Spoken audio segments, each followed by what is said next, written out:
Mr. Silent Channel. Kabanata 3191-3200. Ang black hole sa gate ng Nether City. Napapalibutan ng takot ang Blackguard. Hindi niya talaga moari kung ano ang nangyayari.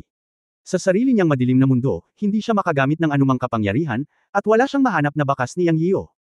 Sa halip, tinukso siya ni Yang Yio. Paanong hindi matatakot ang Blackguard? Nabaliktad ang sitwasyon, at tanging Blackguard at Yang Yio lang ang nakakaalam ng lasa. Bakit naging ganoon? Dahil binuksan ni Yang Yio ang gate ng Nether City. Sa una, hindi niya planong gamitin ng madali ang Gate of Nether City, ngunit sinong mag-aakala na bubuksan ito ng Blackguard at dadalhin siya sa maliit na madilim na silid sa sandaling lumitaw siya. Ito ay isang resulta na hindi inaasahan ni Yang, at alam niya na kung ito ay ibang tao, talagang kailangan niyang umikot o mapipiga sa isang parisukat o bilog sa pamamagitan niya. Sayang naman. Ang paggamit ng dark magic sa kanya ay simpleng pagbibigay sa kanya ng ulo. Dahil siya ay nasa Earth, nang makuha niya ang mga buto ng itim na lotus, sinimulan niyang gamitin ang madilim na espasyo. Nang maglaon, pagkatapos mag-mutate ang kanyang kaluluwa, nagkaroon siya ng Gate of Nether City at naging ninuno ng kadiliman. Ito ay ang kaso mula sa simula. Nang harapin niya ang mga salita ng pusa at daga ng itim na gwardya noon, nakahanda siya sa pag-iisip. Hanggang sa inatake siya ng itim na gwardya ay agad niyang binuksan ang gate ng Yudo. Ngunit sa pagkakataong ito, nagkaroon siya ng napakatapang na ideya, na pumasok sa tarangkahan ng Yudo. Naisipan niyang pumasok sa gate ng Yudo noon, ngunit dahil madilim, misteryoso at hindi kilala ang gate ng Yudo, ni minsan ay hindi niya ito pinasok. Ngunit sa pagkakataong ito ay napilitan siyang pumasok sa tarangkahan ng Yudo. Dahil alam niya na sa madilim na mundo ng gabi ng itim na gwardya, kung hindi siya papasok sa tarangkahan ng Yudo, ito ay ganap na malalantad sa paningin ng itim na gwardya, na lubhang mapanganib. At ang kanyang tarangkahan ng Yudo ay palaging hari ng kadiliman. Tiwala si Yang Yian na ang kadiliman ng tarangkahan ng Yudo ay ang ninuno ng kadiliman sa mundo, kaya pumasok siya sa tarangkahan ng Yudo. Ang isa ay ang pag-iwas sa itim na bantay, at ang isa pa ay ang pakiramdam kung ano ang nasa loob ng tarangkahan ng Yudo, upang maunawaan niya ang kanyang sariling mahiwagang kapangyarihan. Bilang resulta, lubhang nasiyahan si Yang. Nang salakayin siya ng itim na gwardya, agad siyang pumasok sa gate ng Yudo, kaya ang kanyang multo lang ang inatake ng itim na gwardya. Bukod dito, ang kadiliman ng Nether City Gate ay napakalakas kaya natakpan o nilamon nito ang madilim na mundo ng Blackguard nang walang anumang tunog. Sa kasong ito, hindi ito napansin ng Blackguard. Ngayon ito ay kabaligtaran, at ang direksyon ay ganap na nagbago. Nagtago siya sa dilim sa ilalim ng tingin ng Blackguard, habang ang Blackguard ay pumunta sa liwanag. Ang lahat ng kadiliman sa loob ng Nether City Gate ay hindi niya naapektuhan, at magagamit niya ang kanyang espiritual na kahulugan dito. Siya ang lumikha ng madilim na mundo sa loob ng Nether City Gate, kaya hinaranggan niya ang Nether City Gate sa unang pagkakataon. Ang kapangyarihan ng Blackguard ay hindi epektibo dito. Sa sandaling ito, ang Blackguard ay walang pinagkaiba sa isang mortal sa kanyang paningin. Hanggat gusto niya, maaari niya itong durugan hanggang mamatay sa isang daliri lamang. Pero, gustong maglaro ni Mr. Inaasar mo lang ako noon na parang pas ang naglalaro ng daga, tapos ngayon ay aasarin kita at tatakutin ka hanggang sa mamatay. Kitang-kita niya ang nanginginig na katawan ng Blackguard. Hehe laughed, at ang tunog ay nakapalibot sa kanya sa lahat ng direksyon, mali-mali. Anyway, ito ay para asarin siya at takutin. Para kay Heiwei, siya ang palaging nananakot at nang-aapi sa iba sa dilim, ngunit hindi niya akalain na balang araw ay siya ang mananakot sa iba. Kaya mahigpit na pagsasalita, si Heiwei mismo ay hindi kailanman naranasan kung ano ang pakiramdam na takutin at panunukso ang mga tao sa dilim, ngunit ngayon ay naranasan na niya ito, at ito ay talagang nakakatakot.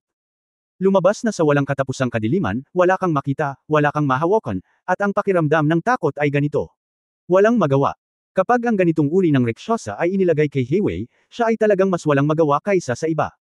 Sa una, maaari pa rin niyang sampin si Yang Yio, ngunit pagkatapos ay nawala ang boses ni Yang Yio, ganap na nawala. Sa walang katapusang kadiliman, tanging si Heiwei lamang ang natitira, walang kapangyarihan, hindi makakita, makahawak, o makarinig, at walang katapusang kadiliman ang natira. Pagkaraan ng mahabang panahon, nagsimulang gumuho ang puso ni Heiwei. Tungkol naman kay Yang. Sa oras na ito, siya ay nasa gate ng Nether City, ngunit maingat niyang nararamdaman kung anong uri ng espasyo o mundo ang kanyang Gate of Nether City, kaya natural na wala siyang oras para pangalagaan si Heiwei. At bumalik ang oras sa simula. Matapos salakayin ni Yang Yio ang Blackguard, nakita ng miscellaneous bird at ng fusang god tree na nawala si Yang Yio, at isang malaking itim na anino na ilang daang metro ang lumitaw sa kanyang pwesto. Agad na bumulalas ang fusang god tree, madilim na mundo. Tapos na, naging pabaya ako sa pagkakataong ito, hindi masaya ang daan ng dilim, tingnan mo. Ang miscellaneous bird at ang fusang god tree ay malapit ng sumugod. Ngunit sila ay malubhang nasugatan at maaari lamang lumaban ng husto. Bago dumating sa madilim na anino na ito, naging seryoso ang fusang god tree at Zamao bird at natural na nakakita ng kakaiba. Ito ang daan ng kadiliman. Sa kanilang kasalukuyang lakas, wala itong silbi kahit na sumugod sila. Gayunpaman, nasa loob nito si Yang Yiyo at walang pagpipilian kundi ang lumaban. Sinabi ng Fusang God Tree kay Zamao Bird, walang ibang paraan. Sunugin natin ang ating pinagmulan at sama-samang lumaban. Tumingin si Zamao Bird sa Fusang God Tree at mapait na ngumiti at umiling, nagsasabing, hayaan mo akong gawin ito. Ikaw ay pinigilan at tinataka ng Yin Yang Dao Master sa hindi mabilang na taon, at dahil sa aking pagdating, ang iyong pinagmulang kapangyarihan ay nakuha. Ito ay ang lahat ng kasalanan ng aking angkan ng Jinwoo para sa iyo. Hayaan mo akong alagaan si Yang Yiyo. Ang aking mga angkan ay dapat na umalis sa lahat ng oras na ito. Kayo ay napupuot sa langit. Sa pagkakataong ito, ang mga angkan ko ay babalik. To the peak one day, baka makapaghiganti ka, hindi ka dapat mawala dito. Sa oras na ito, binago ni Zamao Bird ang kanyang pabaya at nakipag-usap sa Fusang God Tree ng seryoso, tinatrato ang Fusang God Tree bilang isang elder sa kanyang mga salita. Alam niya na ang pagsunog sa orihinal na kapangyarihan ay hindi nangangahulugang magliligtas kay Yang Yiyo, ngunit magbubuwis ng kanyang buhay. Mas mabuti pang umalis na lang siya mag-isa at hayaang umalis ang Fusang God Tree. Ang Fusang at Jinwoo ay kapwa kapaki-pakinabang, kaya naman napakakapangyarihan nila. Hiniling mo sa akin na pumunta doon. Ang Jinwoo ng taong iyon ay maaaring sumunod sa banal na emperador at lumaban sa langit, ngunit umatras ako. Sa huli, hindi pa rin ako nakatakas sa sakuna at napigilan at nasil sa loob ng hindi mabilang na taon. Sa katunayan, dapat ay sumunod ako noon sa Jin, ngunit paumanhin ako upang lumaban noon. Nang sabihin niya ito, ang Fusang God Tree ay nanginag, nabulunan ng hikbi, at puno ng panghihinayang. Pagkatapos ay mariin niyang sinabi, sa pagkakataong ito, hindi na kita iiwan muli. Ikaw ang Jinwoo ng taong iyon. Isinilang ka na muli. Paano kita iiwan muli? Sabay tayong tumawid sa mga bundok ng mga espada at dagat ng apoy. Hindi ko alam kung ano ang relasyon ninyo ni Yang Yiyo, ngunit hinding-hindi na kita iiwan muli sa buhay na ito, maliban kung ako ay tuluyang mawala. Natahimik ang sari-saring ibon. Kung tutusin, medyo naka-recover na ang kanyang memorya, at alam na rin niya kung ano ang sitwasyon sa pagitan ng Fusang God Tree at ng kanyang sarili. Noon, siya nga ang araw sa ilalim ng trono ng banal na emperador, ang araw ng langit, at sumunod sa banal na emperador upang lumaban, ngunit ang Fusang God Tree ay hindi lumahok sa digmaan. Matapos marinig ang personal na sinabi ng Fusang God Tree, gumaan ang pakiramdam ni Zamao Bird. Kung tungkol sa mga bagay sa nakaraang buhay, wala siyang pakialam. Nilinang niya ang buhay na ito at tinahak ang landas ng kasalukuyan. Itinuring siya ni Yang Yiyo bilang kapareha at kapatid, ganoon din ba siya? Kaya't kahit alam niya na ang pagmamadali sa kadiliman sa sandaling ito ay hindi sigurado at maaari siyang mamatay, ililigtas pa rin ni Zamao Bird si Yang Yiyo. Tungkol naman sa Fusang God Tree, ang Zamao Bird ay nagkaroon ng ilang masalimuot na damdamin sa simula, ngunit ngayon ay wala na, naririnig at nararamdaman niya ang panghihinayang at determinasyon ng Fusang God Tree. Sa huli, ngumiti si Zamao Bird at sinabing, okay, sina Jinwoo at Fusang ay nagpupuno sa isa't isa, sabay tayong mamatay. Ano ba ang problema ng kamatayan, nakakapanlumo, huwag mo akong guluhin, ang madilim na mundo ay walang magagawa sa akin. Sa sandaling ito, umalangaw ang boses ni Yang Yiyo. Nagulat ang ibon, mahinang manok, okay ka lang ba? Anong pwedeng mangyari? Ayaw mo akong gumaling, umalis ka na. Nagmura si Yang Yiyo.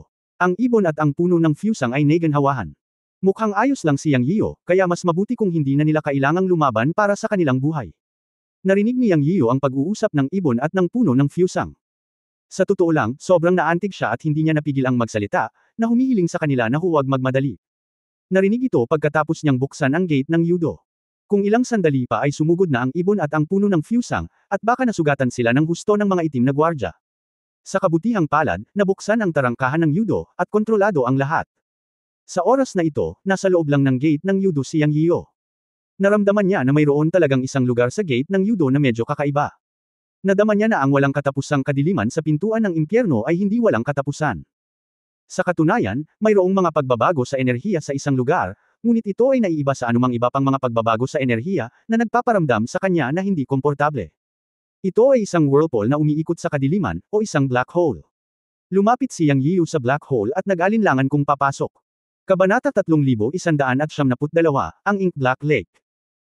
Ang black hole na lumitaw sa loob ng Gate of Nether City ay talagang kaakit-akit kay Yang Yiyo, ngunit sa parehong oras ay nagbigay ito sa kanya ng takot sa hindi alam. Sinabi sa kanya ng kanyang intuition na napakadelikado sa loob ng black hole. Matagal na nagpumiglas si Yang Yiyo, ngunit sa wakas ay nadaig ng katwiran ang pagkamausisa. Nagpa siya na iwanan ang pagpasok dito pansamantala at maghintay ng pagkakataon na pumunta doon mamaya. Kung may abnormal man sa black hole na ito, sayang ang oras kung hindi siya makalabas pagkapasok dito.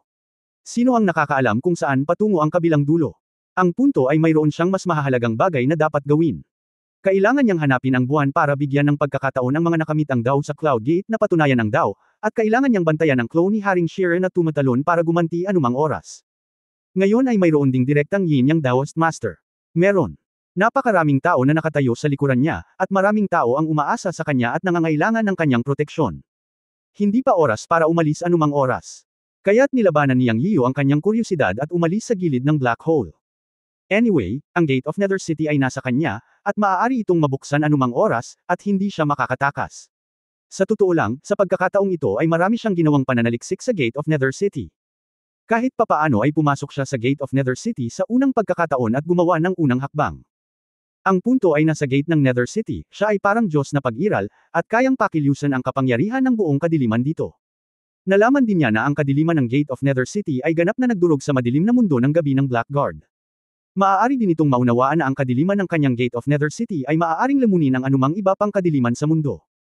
Kahit na hindi niya alam kung ano ang kadiliman ng Gate of Nether City, maaari siyang magkaroon ng kumpiyansa mula sa kanyang puso na ang kadiliman ng Gate of Nether City ay hindi magagapi sa daan ng kadiliman.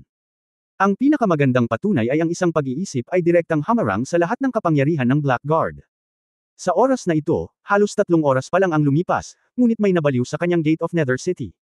Ang taong ito ay natural na ang Blackguard. Sa walang katapusang at tahimik na kadiliman, tumingin si Yang Yiyu sa Blackguard na umuungal at sumisigaw sa malayo at ngumisi, at sumilip sa harapan ng Blackguard. Sa pagtingin sa Blackguard sa sandaling ito, talagang nagulat siya. Pinunit niya ang kanyang itim na damit gamit ang kanyang mga kamay, ang kanyang buhok ay magulo, ang kanyang mukha ay kasing puti ng papel, ngunit may mga mantsa ng dugo sa kanyang mukha. Ang hitsurang ito. Alam ni Yang Yiyu na ang Blackguard mismo ang gumawa nito. As for the reason, alam din niya. Sa ilalim ng ganap na kadiliman, sumabog ang kanyang kaisipan at binaliw niya ang kanyang sarili. Siyempre, sa huling pagsusuri, siya pa rin, Yang, ang nagpaypay ng apoy.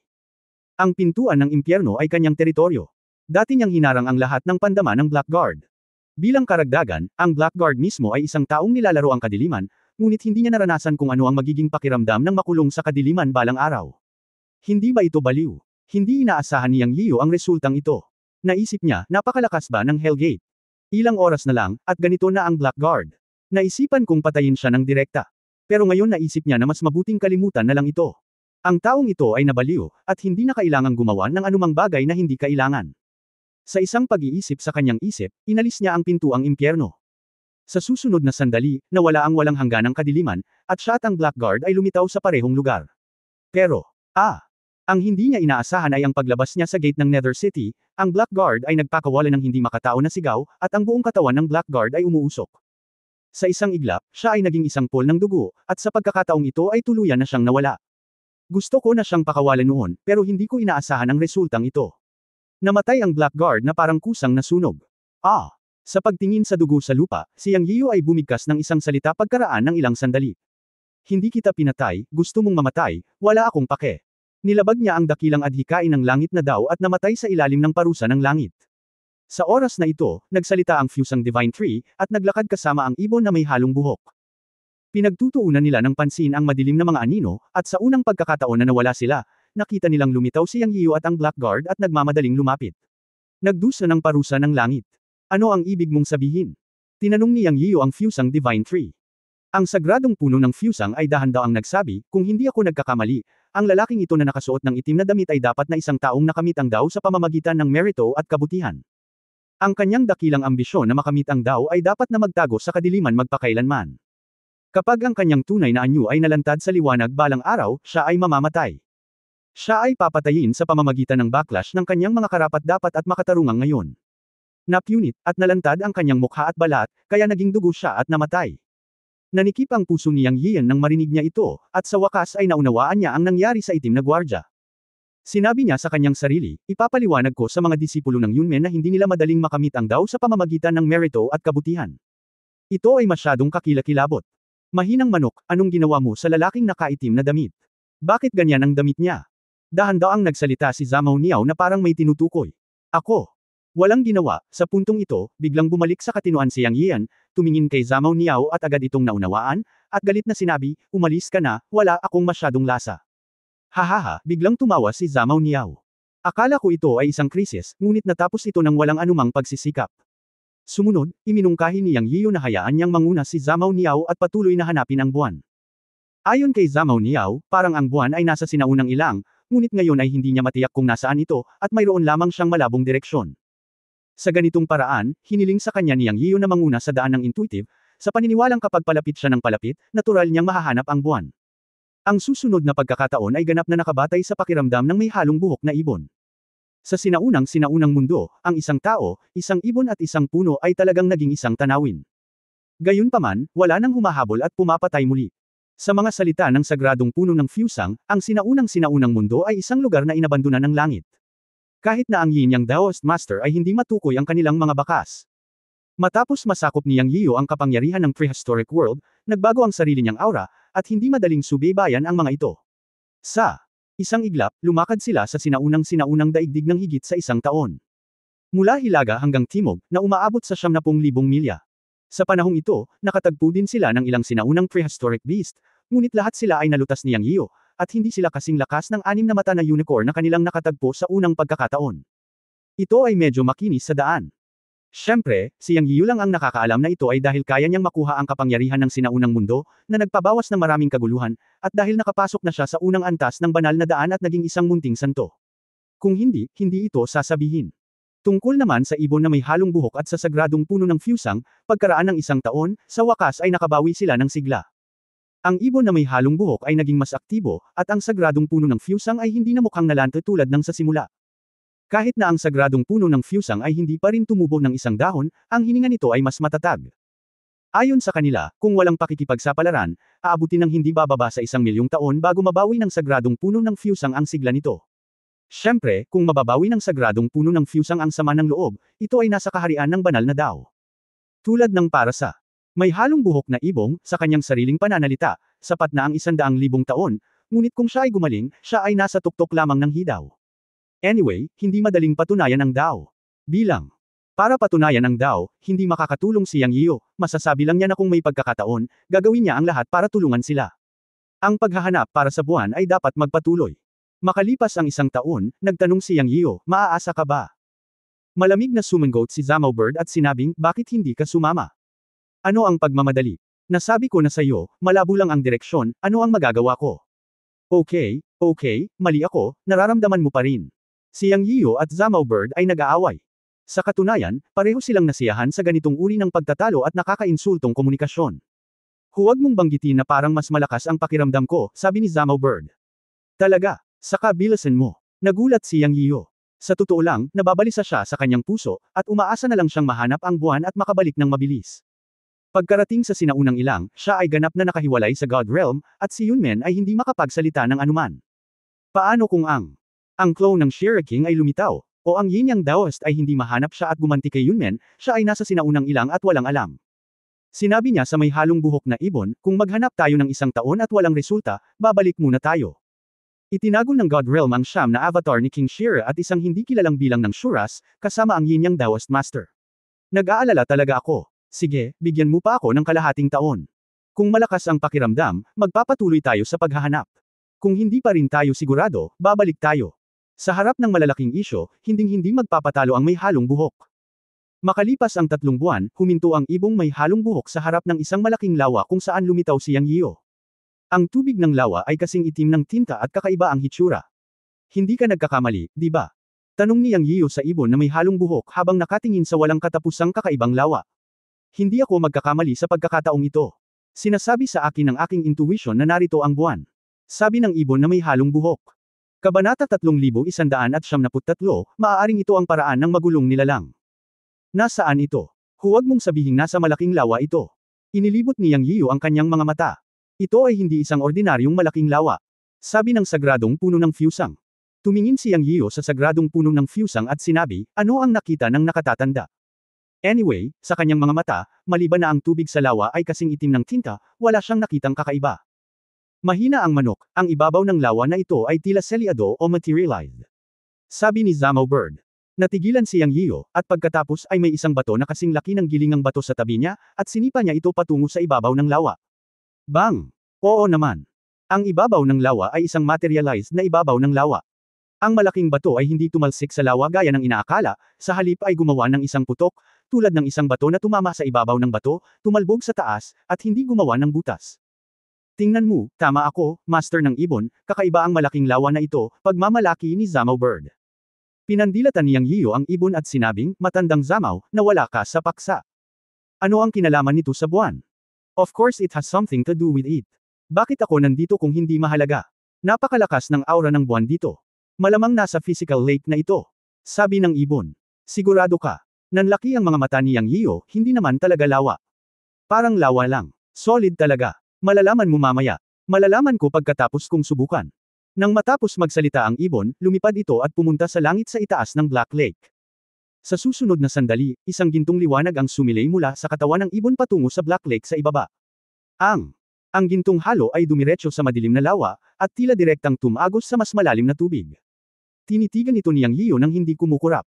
Matapos ang halos 10 paghinga, bigla niyang nakita ang isang pilak na liwanag na kumikislap sa madilim na lawa. Ang kanyang tumalon agad ang talukap ng mata. Sa pagkakataong ito, inalis din ng ibon ang gintong liwanag sa kanyang katawan at lumipad pababa. Nakita mo ba ang panandaliang silver light na iyon? Tanong ni Zamo Bird kay Yang Yiyo. Tumango si Yang Yiyo, nakita ko, ano ang ibig mong sabihin? Tama, sabi ko ang araw at ang buwan ay nag-aakit sa isa't isa, ang kulay pilak na liwanag na nakita mo ngayon ay ang liwanag ng buwan na ibinubuga ng buwan, ngayon ay tiyak na ang buwan ay nasa isang lugar sa lawa na ito, at ito ay isang malaking lawa, ngunit ito ay natatakpan, na bumubuo ng isang madilim na ibabaw ng lawa na kasing tigas ng bato, ngunit tiyak na walang tubig sa ilalim ng dagat, ang lake ay tiyak na walang tubig sa ilalim ng dagat. Lawa, kailangan nating humanap ng paraan para makapasok ngayon. Sinuri ni Zamo Bird, maaasahan pa rin siya sa harap ng mga seryosong bagay. Matapos pakinggan si Yang Yiyo, nag-isip siya sandali at sinabing, ayon sa iyong pahayag, maaaring mayroong kakaibang pag-iral dito, ang tao o Diyos na maaaring magtaksil sa buwan dito ay tiyak na hindi isang mahina, sabi mo. Paano ito? Ang ibon na ito, paano ko malalaman, gayunpaman, ang buwan ay natagpuan, anuman ang mangyari, pumunta sa lawa at tumingin, hindi mo ba alam? Sabi ni Zamo Bird. Iyon lang ang paraan. Tumango si Yang Yiyo, pagkatapos ay tumalon at lumapag sa lawa. Isang mabigat, malamig, sinaunang, at madilim na kapaligiran ang agad na sumalubong sa kanya. Ito ang unang naramdaman ni Yang Yiyo nang tumayo siya sa lawa. Ang madilim na ibabaw ng lawa ay parang pinakintab na marmol, parang salamin. Bagamat hindi pa siya nakakagalaw, pakiramdam niya ay napakatigas ng ibabaw ng lawa.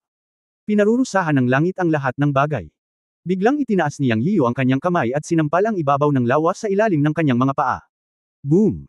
Ito ang kanyang palad na direktang tumatama sa ibabaw ng lawa. Sa dagandong, sobrang sakit ng palad niya. Ngunit walang kahit isang bitik sa ibabaw ng lawa. Napasinghap siya ng malamig na hangin. Sa sandaling ito, isa siyang Saint Dao level cultivator.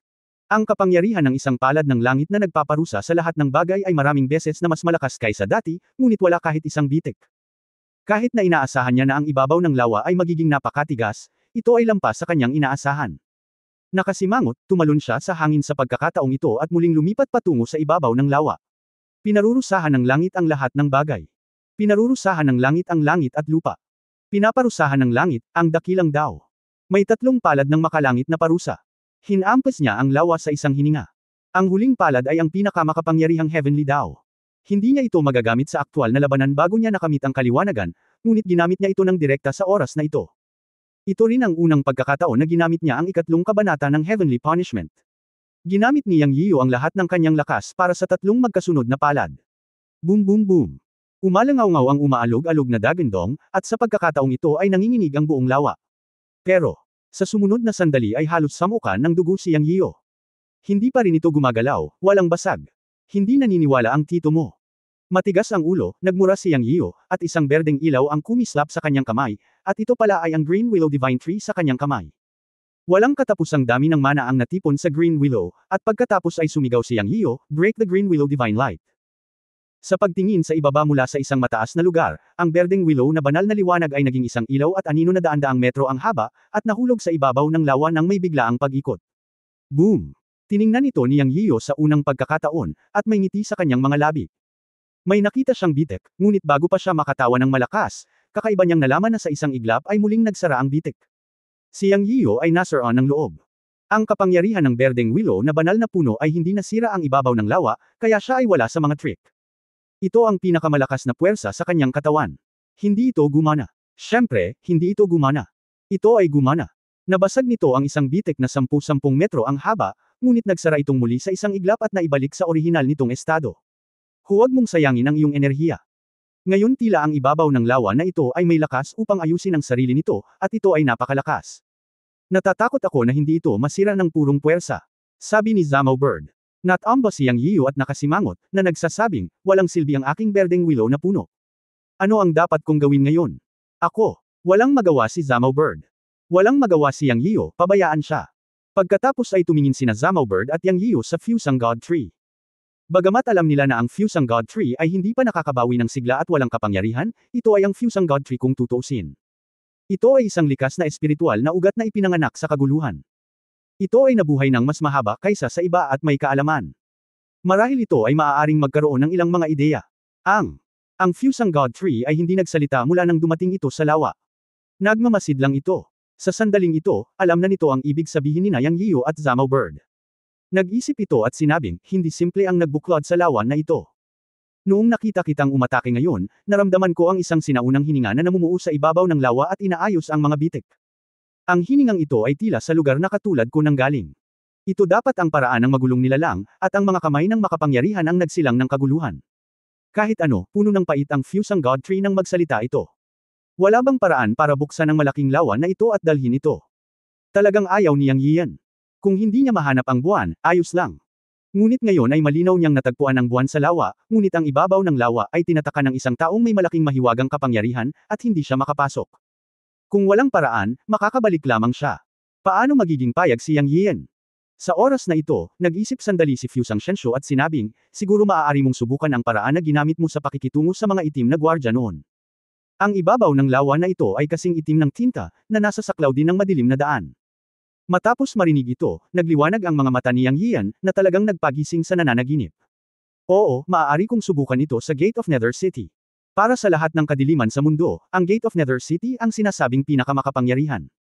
Ang ilang mga bagay ay hindi kailangang gumamit ng malupit na puwersa. Ang paghahanap ng tamang paraan ay maaaring isang bagay ng kamay. Hindi niya naisip na gamitin ang Gate of Nether City. Nang marinig ang paalala ni Fusang Shensho, siya agad na nakakuha ng kumpiyansa. Sa susunod na sandali, ginalaw niya ang kanyang puso at direktang ipinatawag ang gate ng Nether City. Ang isang itim na lugar ay lumiwanag sa pagitan ng kanyang mga kilay, nagiging mas maliwanag, at naging isang sinaunang at pagbabago ng gate ng buhay. Sa ilalim ng kanyang kontrol sa isip, ang Gate of Yudo ay naging isang portal na may taas na 9 metro at 3 metro ang lapad. Pagkatapos ay tuloy-tuloy itong dumaong sa ibabaw ng lawa at damaykit dito. Parang may lumabas na pinto sa ibabaw ng lawa. Hindi alam ni Yang Yiyu kung gagana ito, ngunit kailangan niyang subukan ito. Kung hindi ito gumana sa pagkakataong ito, kailangan na niyang sumuko. Gate of Yudo bukas. Mahinang bulong niya. Sa sumunod na sandali, dahan-daang bumukas ang dalawang mabibigat na pinto. Walang abnormalidad o paggalaw. Ito ay itim sa loob, isang pamilyar na pakiramdam, at walang pagbabago.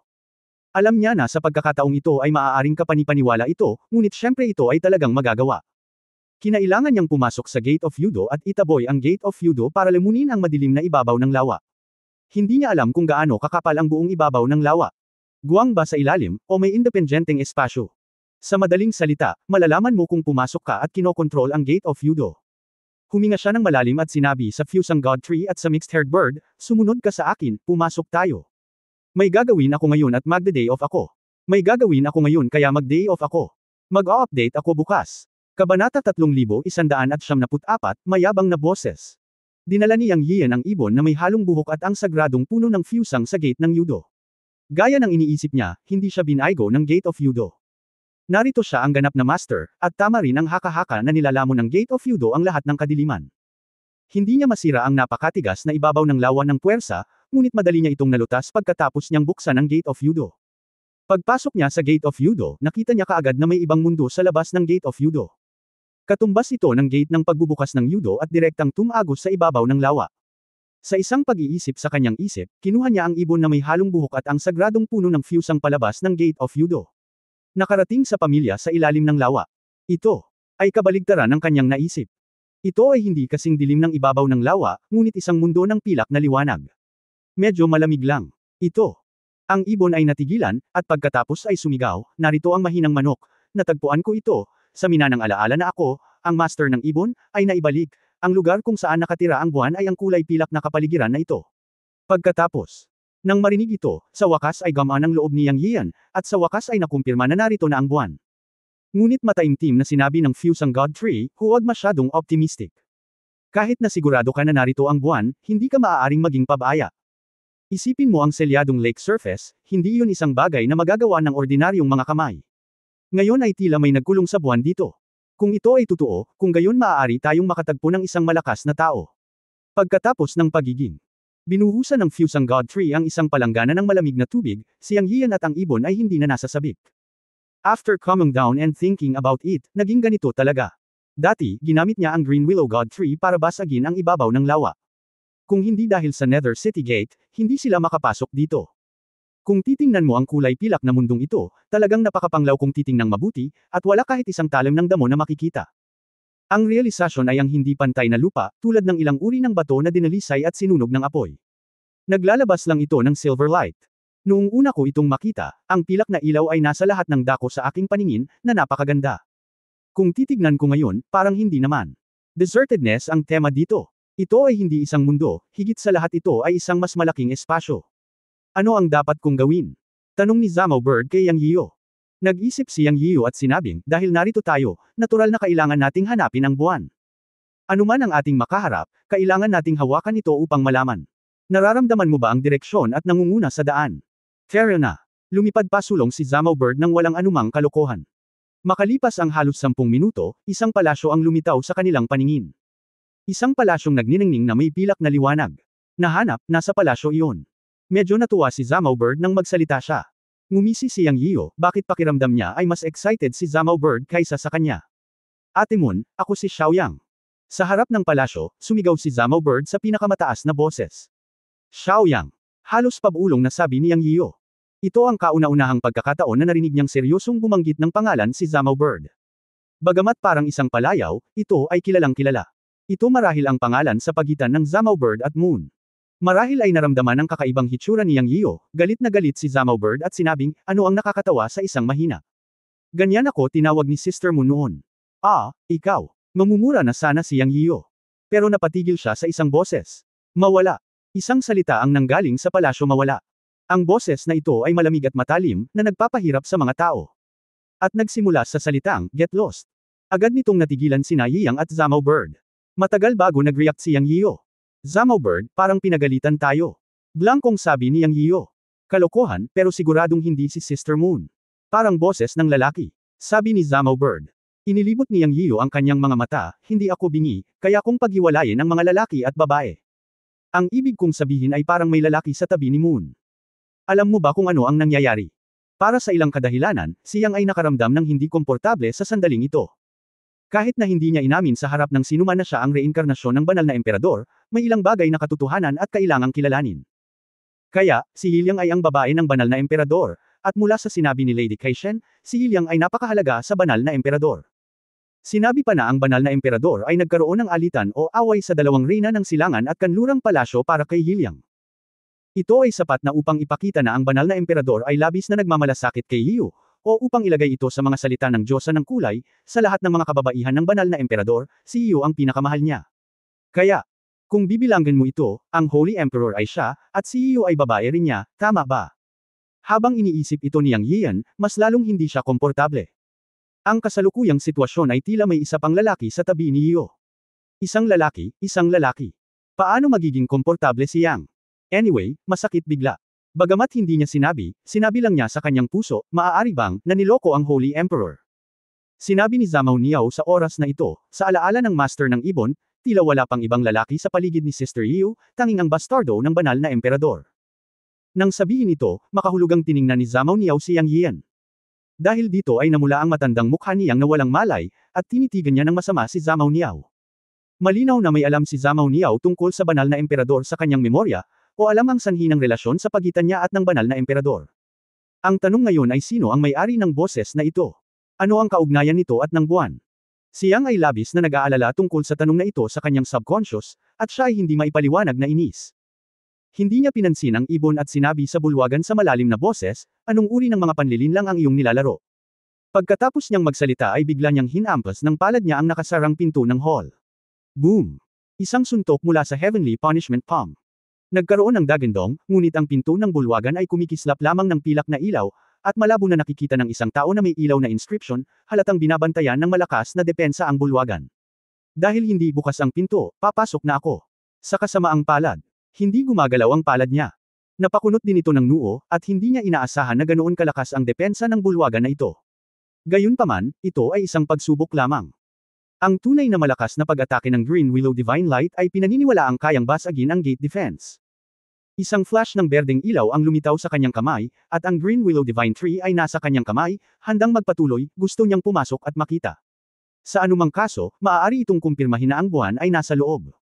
Kaya lang ang pagkakaroon ng dating boses ang nagbigay sa kanya ng maraming ideya. Posibleng may nangyari kay Leo, at may kaugnayan ito sa may-ari ng boses kanina lang. Gusto rin niyang makita kung sino ang taong ito. Napakayabang niya kaya sinabihan niya silang magwala nang hindi man lang sila nakikita. Siya ay talagang mapangahas. Siya, Yang, ngayon ay isang santo ng banal na daan pagkatapos ng lahat. Kahit na siya ay isang santo ng pinakamababang antas, siya rin ay isang santo ng banal na daan. Bukod dito, siya ang emperador ng Yunmen Heavenly Court at ang master ng Yunmen Daoist Tradition. Kailangan pa niyang magkaroon ng kaunting dignidad. Hindi mahalaga kung maaari niyang iligtas ang mukha pagkatapos na sigawan upang mawala, ang pangunahing punto ay ang taong ito ay may halong sihiyo, at kailangan niyang pag-isipan ito. At hanggang ngayon, walang nakakaalam kung ano ang sitwasyon ni Leo. Sa totoo lang, simula nung pumasok siya dito, tumibok na yung puso niya, yung tipong medyo malungkot at medyo balisa. Bilang resulta, kailangan niyang pumasok at alamin. Nang hawak na niya ang berdeng willow at naghahanda na muli sa pag-atake sa tarangkahan, sa wakas ay nagkaroon na ng paggalaw. Boom! Bumukas ang mahigpit na saradong pinto, at kasabay nito, isang galit na boses ang nagsabi, "Asshole, hinahanap mo ang kamatayan." Habang ang mga salita ay bumabagsak, ang mga talukap ni Yang Yeo ay kumikibot ng gusto, at nakita niya ang isang puting figure na bumubulusok sa harap ng pinto, at biglang iwinagayway ang kanyang kamay sa kanya, at isang pilak na liwanag na parang espada ang direktang lumipad patungo sa kanyang pintuan. Sa oras na ito, nakaramdam ng malakas at sobrang lamig si Yang Yeo, at bumilis ang tibok ng kanyang puso. Napakalakas. Walang oras upang isipin ito, at mabilis niyang iwinagayway ang Green Willow Divine Tree upang labanan. Boom! Sumabog ang silver light at green light. Lumipad pabalik ang katawan ni Yang Yeo. Kahit buong lakas niyang ipilit, lumipad pa rin siya ng paatros ng 100 metro bago siya huminto. Ang silver light sword-like attack ng kalaban ay tinamaan ng Green Willow Divine Light. Puff! Kumulo ang dugo sa kanyang katawan, ngunit hindi niya napigilan ang pagluwa ng isang subo ng dugo. Ngunit sa kabutihang palad, hindi ito labis, kaya lang sa ilalim ng epekto ng malakas na presyon, ang dugo at chi ay hindi makinis, at ang pagluwa ng isang subo ng dugo ay mas komportable. Ngunit sa parehong oras, ang puso ni Yang Yeo ay tumibok, at ang kalaban ay gumawa lamang ng isang casual na pag-atake, na nagpahirap sa kanya. Napakalakas. Hindi rin niya maramdaman ang antas ng cultivation ng kausap. Sa oras na ito, tumangala siya at nakita ang taong sumulpot sa harap ng gate na nakatayo habang ang mga kamay ay nasa likod na nakatingin sa kanya. Ngunit nanikip ang puso ni Yang at nasabi niya sa kanyang sarili, ang gwapong lalaki. For some reason, biglang nagselos si Yang. Bukod sa unang pagkakataon, medyo pamilyar at mabait siya sa taong ito, at hindi siya maaaring maging malupit sa kanya. Kabanata 3175 nais ni Chi Sheng na tawagin ng mahinang manok na, Kuya. Ang lalaking nakatayo sa harap ng pangunahing bulwagan sa kanyang paningin ay gwapo sa unang tingin sa mga mata ni Yang Yan. Feeling niya mas gwapo siya sa kanya. Naging sobrang selos niya ito.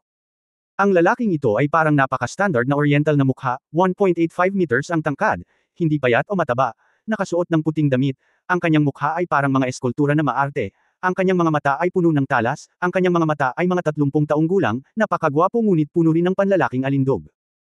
Ngunit sa sandaling ito, nang tumingin siya, nakita niya na ang kabilang partido ay biglang natigilan, at pagkatapos ay nagbago ang kanyang mukha, na may bakas ng pagkagulat, pagkamuhi, galit, at sa wakas ay nauwi sa pagpatay na layunin.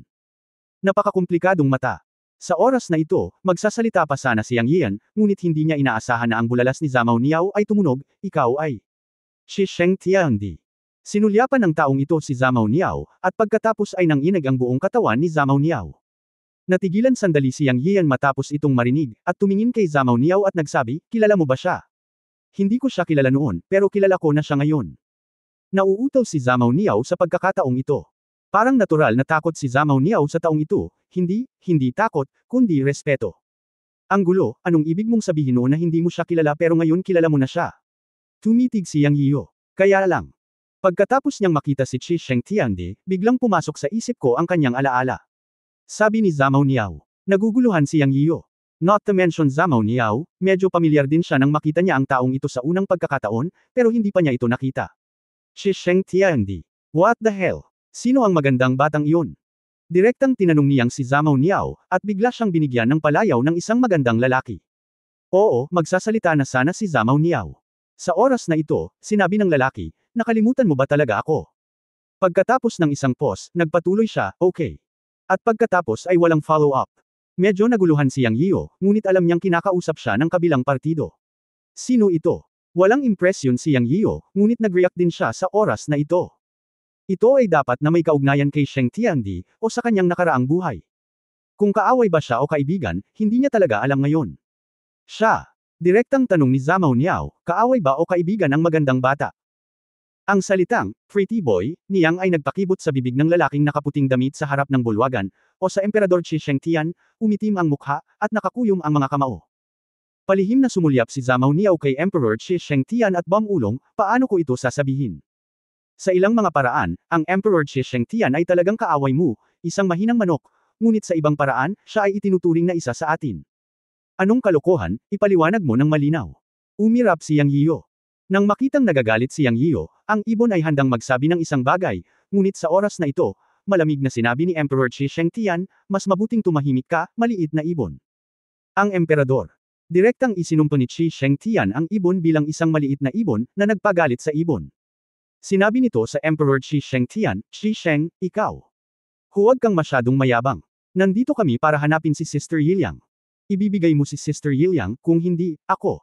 Ako. Ano ang magagawa mo kung hindi mo ito ibigay? Ang mga mata ni Emperor Qi Shengtian ay direktang bumagsak sa ibon.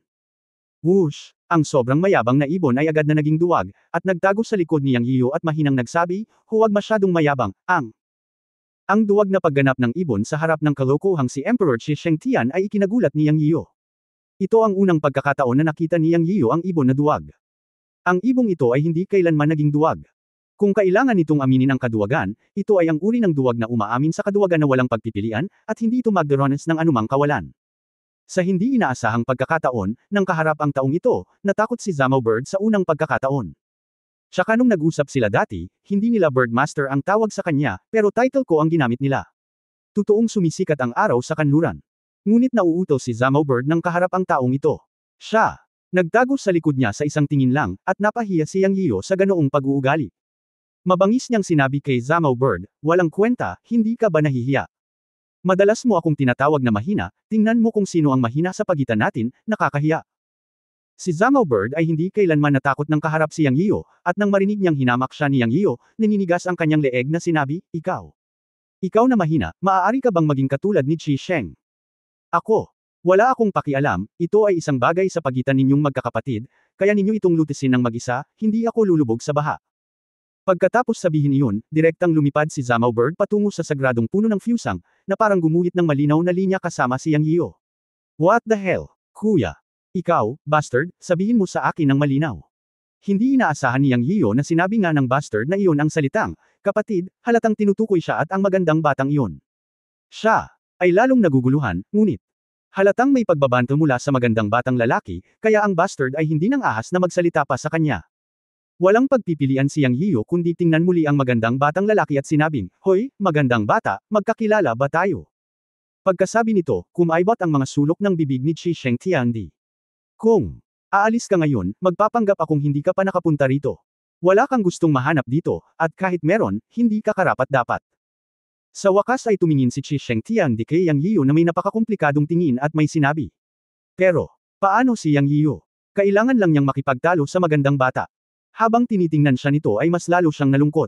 Malamig siyang ngumuso at sinabing, wala akong pakialam kung sino ka. Gusto kong hanapin ang buwan.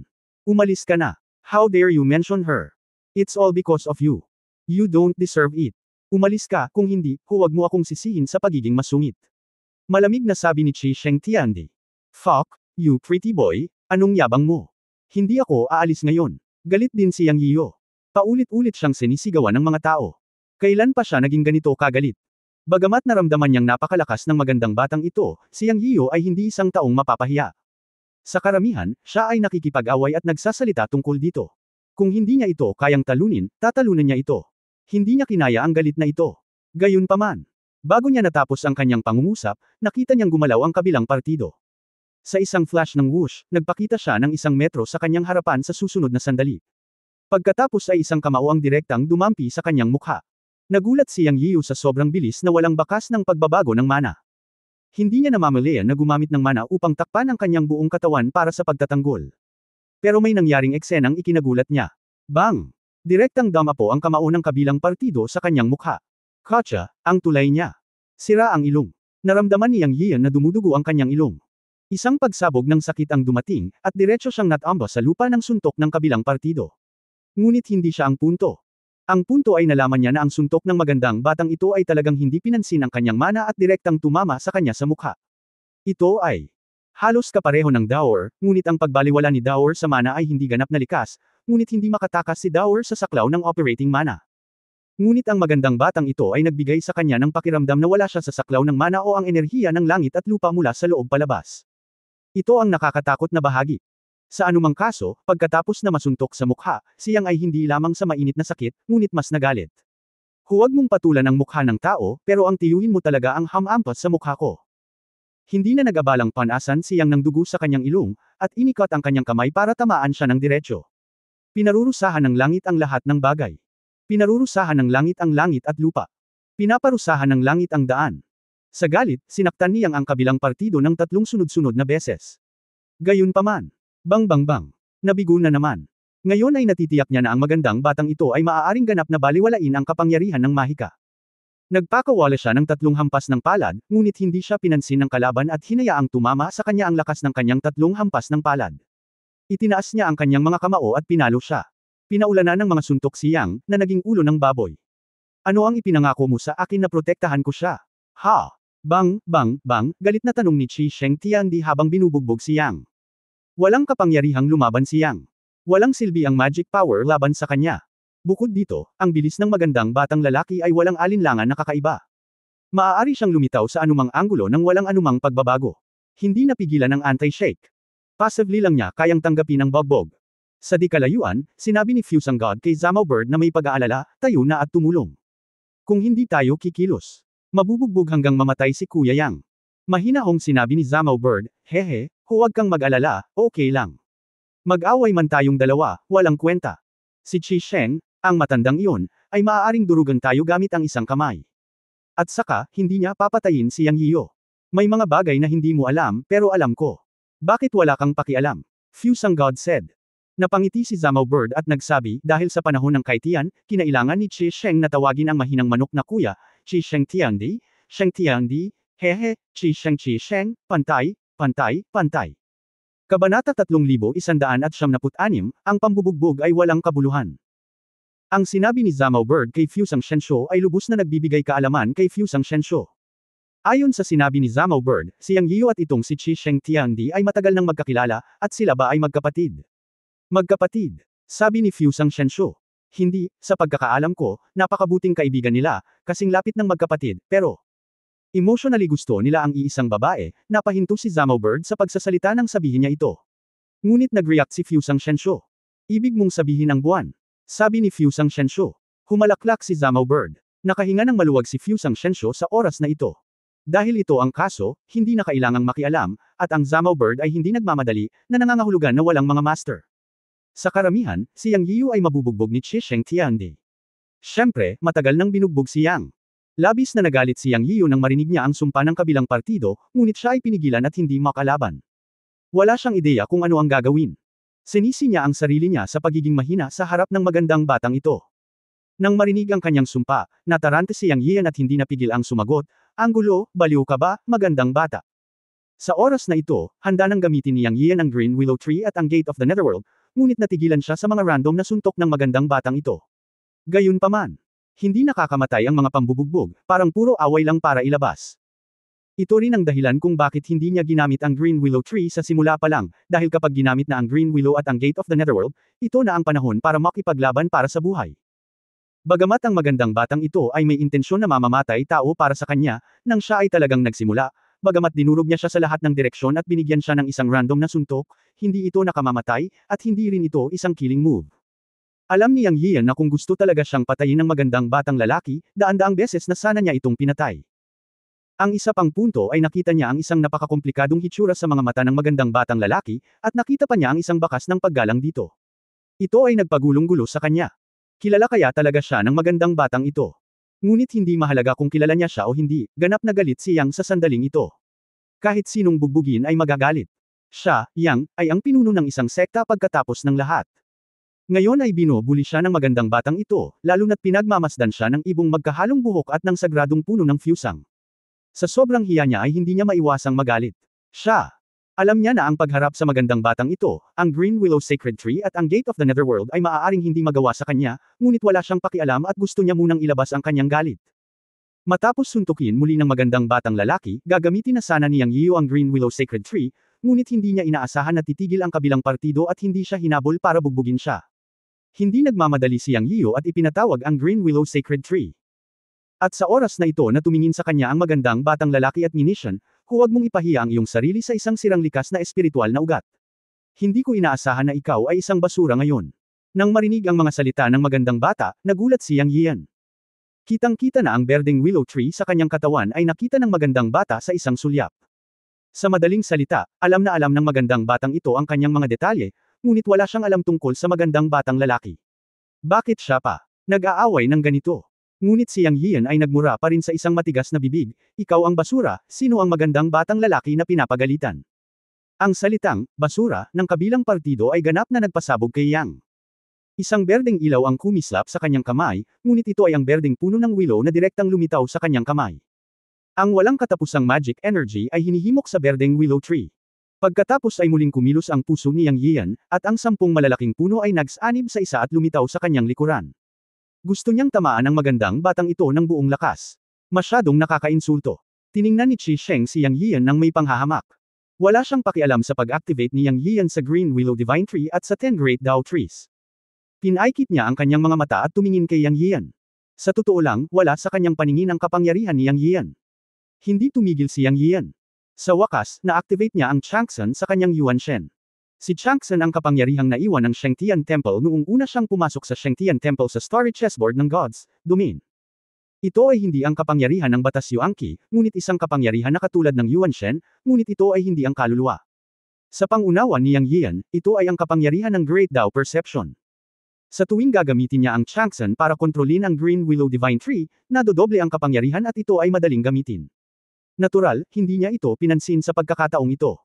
Ngunit sa sandaling ito, biglang nanghina ang mga mag-aaral ni Qi Sheng, at sa sumunod na sandali ay nagmamadali siyang sumigaw kay Yang Yian, tumigil.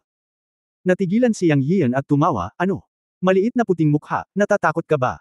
Huli na para sabihin sa iyo, babawiin kita. Naisip ni Yang Yian na ang maliit na puting mukha ay natakot matapos maramdaman ang kanyang malakas na lakas, at bigla siyang nakaramdam ng kaunting pagmamalaki. Determinado na ibalik ang kanyang mukha, ang berdeng willow tree sa kanyang kamay ay kumikinang, at malapit na niyang matamaan ang maliit na puting mukha. Ngunit pagkatapos ay narinig niya ang maliit na puting mukha na sumisigaw, Kuya, tumigil ka, nakuha mo si Chang'an, pagkatapos ay maaari mong hayaang mabuhay muli si Yuer. Sa pangungusap na ito lamang ay natigilan si Yang Yian. Kuya, Chang'an, Yuer. Sa wakas ay tumigil siya. Sa oras na ito, sa wakas ay nagkaroon na siya ng kaunting pangunawa. Naramdaman din niya na nawala lahat ang aura ng pretty boy. Nasa bulwagan si Yuer, pumasok na kayo, nag-iwan ng salita si Qi Sheng Tiandi, tumalikod at humakbang palabas at naglakad papunta sa bulwagan. At isang salita ang dumating, sabihin mo sa akin kung sino ako, kuya. Okay. Mabilis na nag-react ang ibong may halong buhok. Malinaw na ang huling pangungusap ay iniwan sa ibong may halong buhok ni Qi Sheng Tiandi. Natarante si Yang Yiu. Ngunit inalis niya ang Green Willow Divine Tree, at ngayon napagtanto niya na hindi ang magandang batang lalaki ang natatakot sa kanya, ngunit sinabi niya na mayroon siyang Chang'an sa kanya, at maaaring iligtas ni Chang'an si Yuer. Ang Yuer na ito ay tila tinutukoy ang buwan, tama ba? Tiningnan ni Yang Yiu ang ibon na may halong buhok. Alam ng ibong may halong buhok ang magandang batang lalaki sa simula pa lang at gustong makipag-usap, ngunit nakakalungkot na nag-ambala siya ng magandang batang lalaki. Ngunit sa sandaling ito, lumipad ang magkahalong buhok na ibon at sinabing, mahina, siya ang Qi Sheng Tiandi, ang iyong pinakamahusay na kapatid. Isang magaspang na ideya lang ang alam ko. May mga chismis na ikaw at si Qi Sheng Tiandi ay ipinanganak ng magkasama sa kaguluhan, ay matalik na magkaibigan, at nakikipagsapalaran ng magkasama. Nang maglaon, ang banal na langit na hukuman ay itinatag, at siya ay ang kabanal-banalang hukuman, at siya ay ang banal na hukuman. Tiandi, ibig sabihin ay kapantay mo siya, ngunit hindi gusto ni Qi Sheng ang mga ito. Nang maglaon, pareho kayong nagkagusto sa isang babae, ngunit nang maglaon ay nagustuhan ka ng babaeng iyon, isang mahina. Bilang iyong kapatid, binigyan ka ni Qi Shengtiandi ng kanyang mga pagpapala, at pagkatapos ay umalis sa Holy Heavenly Court, gumagala sa kalangitan at mundo, at wala nang baka sa kanya, ngunit hindi ko inaasahan na lilito siya rito.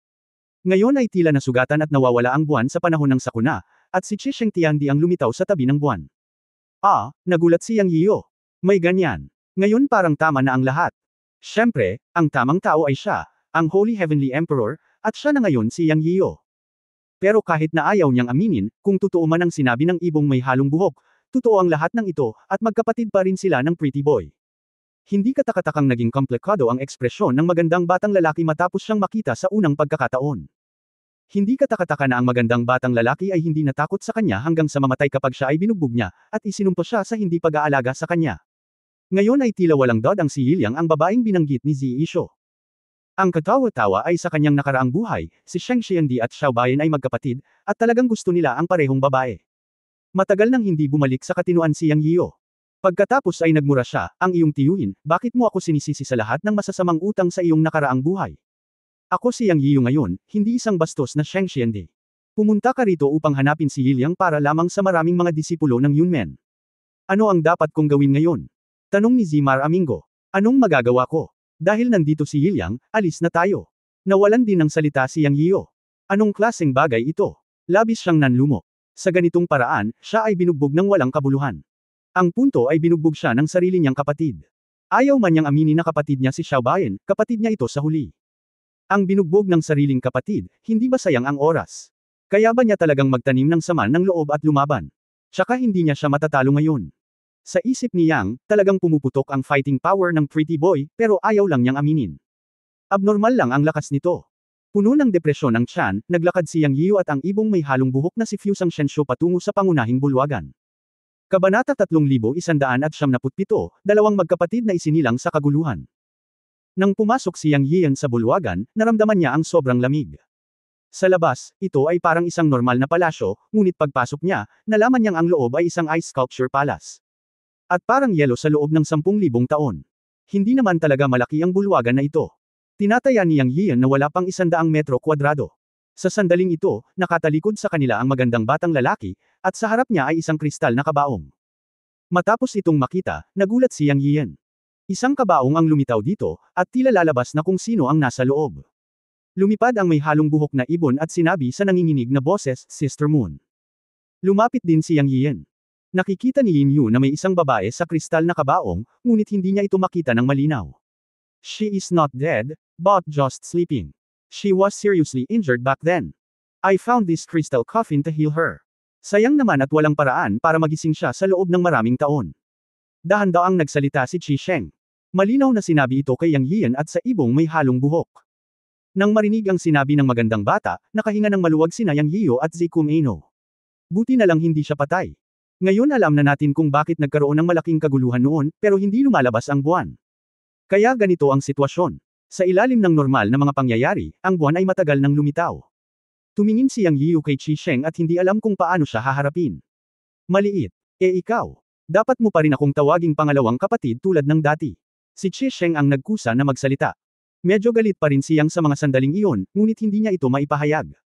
Medyo nahihiya din siya, at syempre mas depressed. Ngayong alam na niya ang relasyon ng taong ito at ni Emperor Sheng Tian, halatang hindi nararapat na kumilos muli, at hindi rin nararapat na magtanim ng sama ng loob. Ito ay hindi komportable. Sa wakas, sinabi ni Yang Yiyo, mayroon akong isang bagay na dapat ipahayag. Hindi ako ang Holy Heavenly Emperor. Ako ay ako. Ang pangalan ko ay Yang Yiyo. Wala akong anumang alaala ng aking nakaraang buhay. Naaalala ko lang na nahanap ko ang buwan ngayon dahil nakuha ko ang Holy Heavenly Court, sinimulan muli ang Holy Heavenly Court, at itinatag ang tradisyon ng Yunmen Daoist. Ngunit kulang sa buwan ng bagong Yunmen Heavenly Court. Ang araw, buwan, at mga bituin ay dapat matagpuan ng magkasama upang gawing normal ang Yunmen Heavenly Court at mabigyan ng pagkakataon ng mga disipulong Yunmen na patunayan ang kanilang Dao. Kaya huwag mo akong pigilan sa pagkuha ng buwan. Kung ano ang nangyari sa pagitan namin, sabi ko hindi ko alam. Mamaya na natin pag-usapan ang mga affairs natin. Ngayon, maaari mo bang sabihin sa akin ang tungkol sa sitwasyon ng buwan, o kung ano ang maaari kong gawin upang makatulong? Nakinig si Qi Shengtian Emperor sa mga salita ni Yang Yiyo. Sa katunayan, mula sa unang pagkakataon na nakita niya si Yang Yiyo, Alam niya na hindi si Yang Yiyu ang panganay na kapatid, o wala siyang alaala ng panganay na kapatid, at hindi siya nagising, tama. Tinalo niya si Yang Yiyu dahil hindi niya ito pinrotektahan. Pero ngayon parang. Anyway, walang alaala si Yang Yiyu. Wala naman talaga siyang pinagkaiba sa estranghero nitong panganay na kapatid. Kung iisipin, impulsive din. Sa pagtingin kay Yang Yiyu, mapait na sinabi ni Chi Sheng Tiandi, kahit ano pa ang sabihin mo, sa puso ko ay palagi kang magiging kuya ko. Kung tungkol sa pagbugbog sa iyo ngayon, ito ay dahil sa sinira mo ang iyong pangako. Ito ang pangako na ginawa mo noon. Fuck you, kalokohan promise, nangako akong matatalo mo ako. Buti sana kung hindi niya sinabing binugbog siya, pero once na sinabi niya, sumabog si Yang. Ito talaga ang sinabi mo, ipapakita ko sa iyo. Si Chi Sheng Tiandi ay walang pakialam sa sumpa ni Yang Yiyu. Habang nagsasalita, tinuro niya ang mga kilay ni Yang Yiyu na parang kidlat. Walang oras na mag-react si Yang Yiyu, at agad na itinuro ni Chi Sheng Tiandi ang mga kilay. Sa susunod na sandali, naramdaman na lamang niya ang isang putok sa kanyang isip, at ito ay agad na blanko. Ngunit nang muli niyang imulat ang kanyang mga mata, natagpuan niya ang kanyang sarili sa ibang kapaligiran. Kahit paano siya, tiningnan ito, parang ang magulong foggy na kapaligiran sa Chenkun Pot. Katutubo niyang naisip ang salitang chaos. Oo, ito ang mahiwagang magulong mundo. Ito ang kanyang subconscious confirmation. Boom! Bitik! Boom! Dumagundong ang kulog at kidlat sa kailaliman ng kaguluhan. Nakita ni Yang Yiyu ang dalawang sinag ng banal na liwanag o dalawang bola ng enerhiya na lumitaw sa kaibuturan ng kaguluhan. Isang purple at isang puti. Dalawang bola ng enerhiya. Sa sandaling ito, tinitingnan niya ang magulong mundo mula sa pananaw ng Diyos. Pagkaraan ng mahabang panahon, ang dalawang energy body ay naging purple at naging mga tao, na sinundan ng puti. Nang makita ni Yang Yiyu ang dalawang taong ito, o ang mga taong ipinanganak mula sa purple energy body, nagulat siya sa lahat. Dahil kahit anong tingin niya rito, ibang sarili iyon. At ang taong lumabas sa puting enerhiyang katawan ay ang magandang batang lalaki o ang Chi Sheng Tiandi. Nanganak ang dalawa ng kaguluhan. Sa sandaling ito, nag-react din si Yang Yiyu at napagtanto na tinitingnan niya ang memory picture na ipinadala ni Chi Sheng sa kanyang isipan. Malinaw, sinadya ni Chi Sheng na ipaunawa sa kanya ang relasyon niya at niya. Dao Yu. Nakita ni Yang Yiyan ang kanyang sarili na binabati si Chi Sheng. Ikaw at ako ay ipinanganak sa parehong lugar ng kaguluhan, at nakamit natin ang tao ng sunod-sunod. Bakit hindi natin tretuhin ang isa't isa bilang magkapatid? Sabi ni Chi Sheng. Magaling. Sabi ni Sheng Tiandi. Ikaw ang panganay na kapatid na mas maaga ng kalahating minuto kaysa sa akin. Nakilala kita, panganay na kapatid. Okay, good kuya, ikaw na ang magiging pangalawang kapatid ko simula ngayon. Ang eksena ay dumadaloy sa prehistoric na mundo pagkatapos ng paglikha ng kalangitan. Itinatag ni Sheng Tiandi ang tradisyon ng Shengxianting Daoist. Sabay nilang nakamit ang tao at sabay nilang nasakop ang mundo, ngunit palaging iginagalang ni Chi Sheng Tiandi ang panganay na kapatid at hinahayaan ang panganay na parangalan bilang Sheng Tiandi. Ginawa rin ni Sheng Tiandi ang pangalawang kapatid bilang si Chi Sheng Tiandi, na nakaupo sa pantay na katayuan, ngunit si Chi Sheng Tiandi ay hindi interesado sa mga ito. Hanggang sa isang araw, nagbago na naman ang eksena. Nakita ni Yang Yiyan sina Sheng Tiandi, Chi Sheng Tiandi at isang babae. Sa oras na ito, sa wakas ay naunawaan ni Yang Yiyan ang isang bagay. Ang transcendent at magandang babae na ito ay si Yiliang, na nakilala ni Sheng Tiandi at Chi Sheng Tiandi nang sabay sa sinaunang mundo. Ang may dugo sa aso ay pareho silang magkapatid kay Yiliang. Ngunit sa huli, pinili ni Yiliang si Sheng Xiandi at nagustuhan niya si Sheng Xiandi. Gayunpaman, ang naisip na insidente ng pagbugbog ni Chi Sheng Xiandi sa magkapatid at pagtalikod sa isa't isa ay hindi nangyari. Si Chi Sheng Xiandi ay kumilos ng matuwid. Bagamat pinili ni Yiliang ang panganay na kapatid, hindi man lang siya nagseselos, bagkus ay nagpadala siya ng kanyang blessings. Nagbago na naman ang eksena. Nakita ni Yang Yiyu na sa kailaliman ng mga ulap, mayroon lamang Sheng Xiandi at Chi Sheng Xiandi. Sinabi ni Chi Sheng Xiandi kay Sheng Xiandi, Kuya, pupunta ako sa Chaos para magsanay. Hindi ko alam kung kailan kita makikitang muli. Kailangan mong aipangako sa akin na paprotektahan ko si Yuer at hindi siya hahayaang masaktan. Huwag kang mag-alala, pangalawang kapatid. Kung hindi ko maprotektahan si Yuer, matatalo mo ako. Nang makita niya ito, sa wakas ay naunawaan ni Yang Yiyu kung bakit naging komplikado ang hitsura ni Chi Sheng Xiandi nang makita siya, at kung bakit niya siya binugbog. Matagal nang inilibing ang hukay na ito, at nilagyan niya ang sarili. Sa sandaling ito, binuksan din ni Yang Yiyu ang kanyang mga mata, at sa wakas ay naunawaan niya ang relasyon nila ni Chi Sheng Xiandi at Yiliang. Alam niya sa kanyang puso na aminin man niya o hindi, siya talaga ang panganay na kapatid ni Sheng Xiandi at Chi Sheng Xiandi.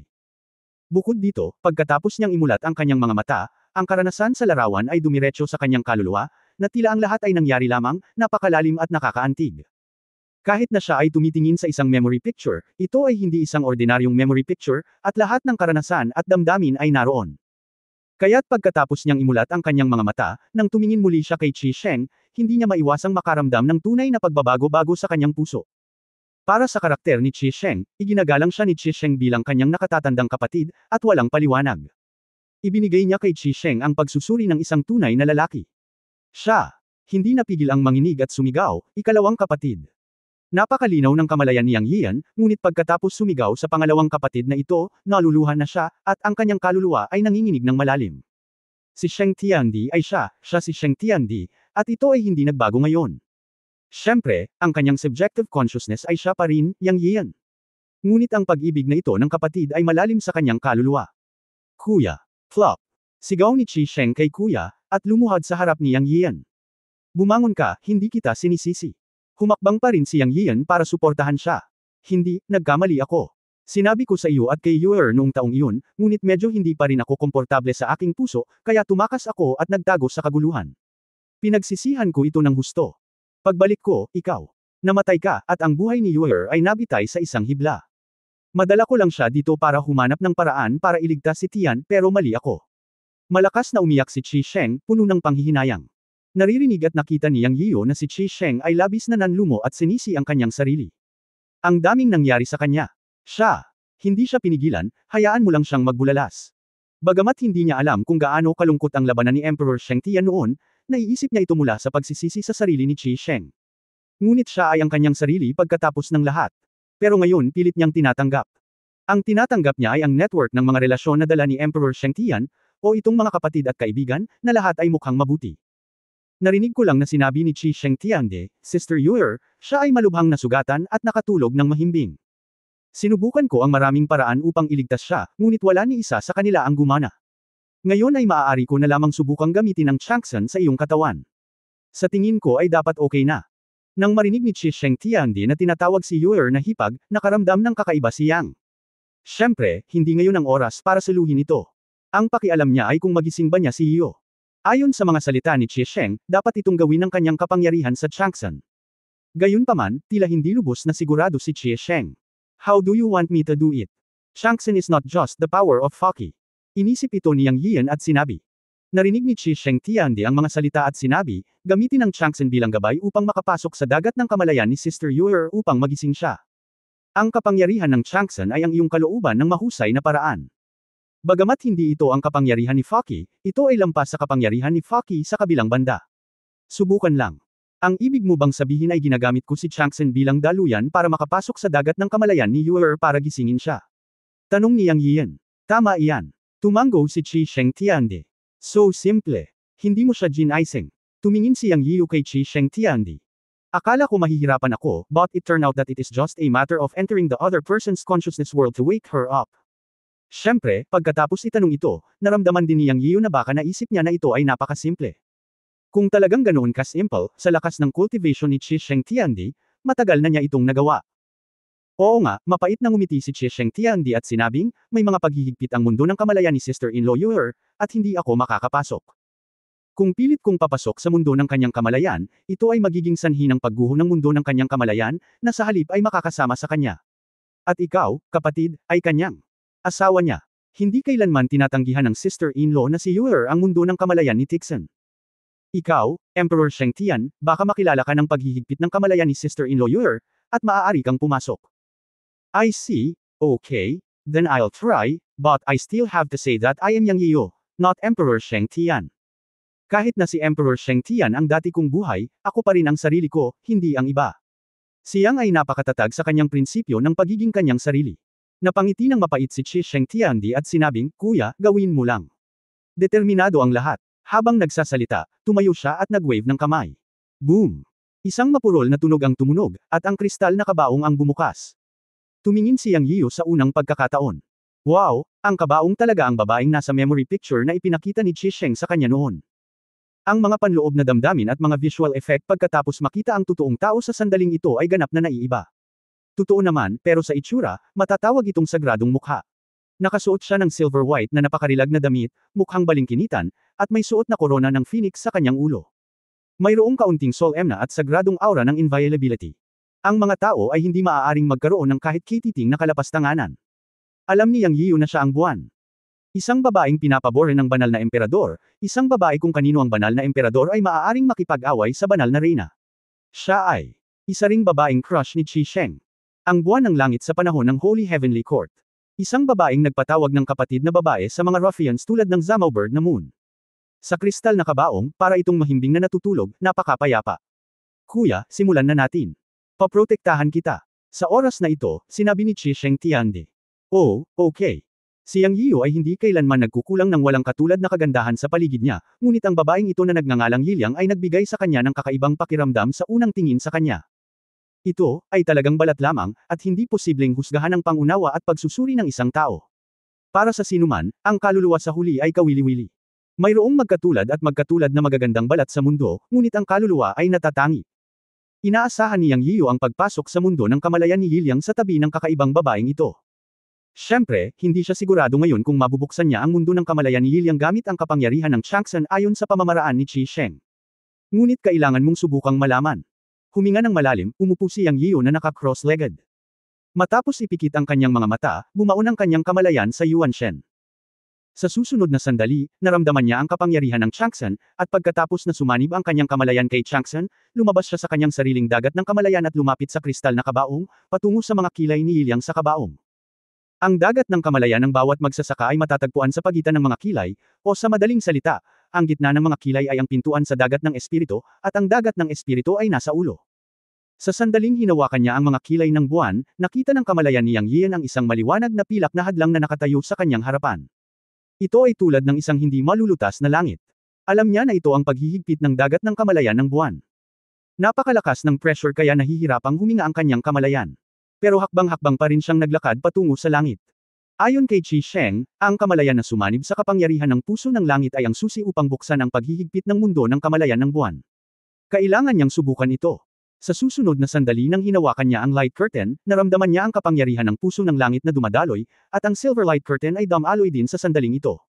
May lumabas na portal. Tuwang-tuwa siya, gumana talaga. Siya, diretsyong pumasok na may iniisip. Hindi tulad ng naisip niya, nalaman ni Yang Yian na tila napunta siya sa mundo ng fairy tale. May sikat ng araw, maaliwalas na langit, bundok at ilog. Bulaklak na namumukadkad sa ilalim ng kanyang mga paa, parang larawan ng lupa. Sa di kalayuan, may narinig siyang boses ng babaeng kumakanta. Naantig ang puso ni Yang Yian, at pumunta siya para makinig sa kanta. Talagang alam niya sa kanyang puso na ito ang mundo ng kamalayan ng buwan. Sa katunayan, iba-iba ang conscious world ng bawat isa. Anong uri ng mundo ang pinakanahuhumaling sa puso? Anong uri ng may malay na mundo ang magiging pareho? Sa pananaw ng kapaligiran, makulay ang mundo ng buwan. Sinasalamin din ito na ang buwan ay isang maaraw at mala fairy tale na babae, tama ba? Naisip ni Yang Yian, at nakinig sa pagkanta at pumunta sa isang lawa. Siya. Nakita ko ang isang babae na umiindayog sa gilid ng lawa. Siya ay kumakanta. Sa paligid niya ay isang namumulaklak na bulaklak, isang kagubatan. May mga makukulay na paru-paro at mga ibon na umaawit at sumasayaw sa paligid niya. Sa sandaling ito, nakita ni Yang Yian ang kanyang likod. Nakita niya lamang ang kanyang pilak na balabal sa buhok, isang kulay pilak na damit na eksaktong kapareho ng kabaong, na nakaupo ng walang sapin sa swing. Hindi pa narinig ni Yang Yian ang kanta, ngunit ito ay nakalasing sa kanya, at ang kanyang buong puso ay huminahon ng hindi namamalayan. Huminto siya 10 metro sa likuran niya, hindi siya inistorbo, at tahimik lang na nakinig. Hindi ko alam kung gaano katagal, tumigil ang pagkanta. Ngunit si Yang Yian ay nakalubog pa rin sa tahimik na mundo ng kanta. Biglang isang napakagandang boses ang gumising sa kanya. Nandito ka pala. Ay tatlong napakasimpleng salita lamang. Ngunit ginaisang nito si Yang Yiu, at parang isang matandang kakilala na matagal nang hindi nakikita ang bumabati sa kanya. Nang iangat niya ang kanyang ulo, bumungad sa kanyang harapan ang isang mukha na napakaganda at sumabog. Na may 3 bahagi ng mga ngiti, 3 bahagi ng katahimikan, 3 bahagi ng kabanalan at 1 bahagi ng misteryo. Ito ang unang naramdaman ni Yang Yiu sa ngayon. Ang babaeng nasa harapan niya ay nagbigay sa kanya ng pakiramdam ng isang babaeng kayamanan. Ako. Biglang nautal si Yang. Nalaman niyang sa harap ng babaeng ito, malakas ang tibok ng kanyang puso, hindi siya makapagsalita ng malinaw, at puno siya ng pagkabalisa. Ang gayong babae ay talagang nagluwal ng ideya ng layaw. Naroon din ang pakiramdam ng pagre-relax ng buo niyang katawan at isipan, na para bang lahat ng pressure at iba pa ay nawala sa kanyang harapan, at naroon din ang udyok na ipagtapat ang maraming bagay sa kanyang puso sa kanya. Ito ay isang kahangahangang pakiramdam. Isa rin itong napakagandang babae. Ngumiti siya, iniunat ang kanyang malajade na kamay, at natural na hinawakan ang kamay nito at sinabing, alam ko ang lahat. Halika at maupo at magsalita ng dahan-dahan. Naghintay ako sa iyo sa loob ng 9.3 milyong taon. Sa wakas, nandito ka na. Nang hawakan ni Yang Yian ang kanyang kamay, wala siyang naisip na pagtutol. Hinayaan niyang hawakan nito ang kamay niya at sumunod sa kanya paupo sa swing. Pagkatapos, niyakap niya ang braso nito at isinandal ang ulo sa balikat nito. Mahinahon niyang sinabi na may kaunting lamang, alam kong marami kang tanong, pero ayaw mo ng kahit ano ngayon. Umupo ka na lang muna sa tabi ko. Wala na tayong masyadong oras para mag-isa ng ganito. Ganito na rin ito dati, at mas mababa pa sa hinaharap. Sa katunayan, maraming bagay na gustong itanong at sabihin si Yang Yian, ngunit nang marinig niya itong magsalita, hindi niya sinasadyang tumango at sinabing, okay. Nakapagtataka na nalaman niyang na hindi tulad noong may kasama siyang ibang babae, ang babaeng nakaupo sa tabi niya sa sandaling ito ay nakasandal sa kanyang balikat. Wala siyang anumang pagnanasa, ngunit napakapayapa sa kanyang puso at labis na nagustuhan ang pakiramdam na ito.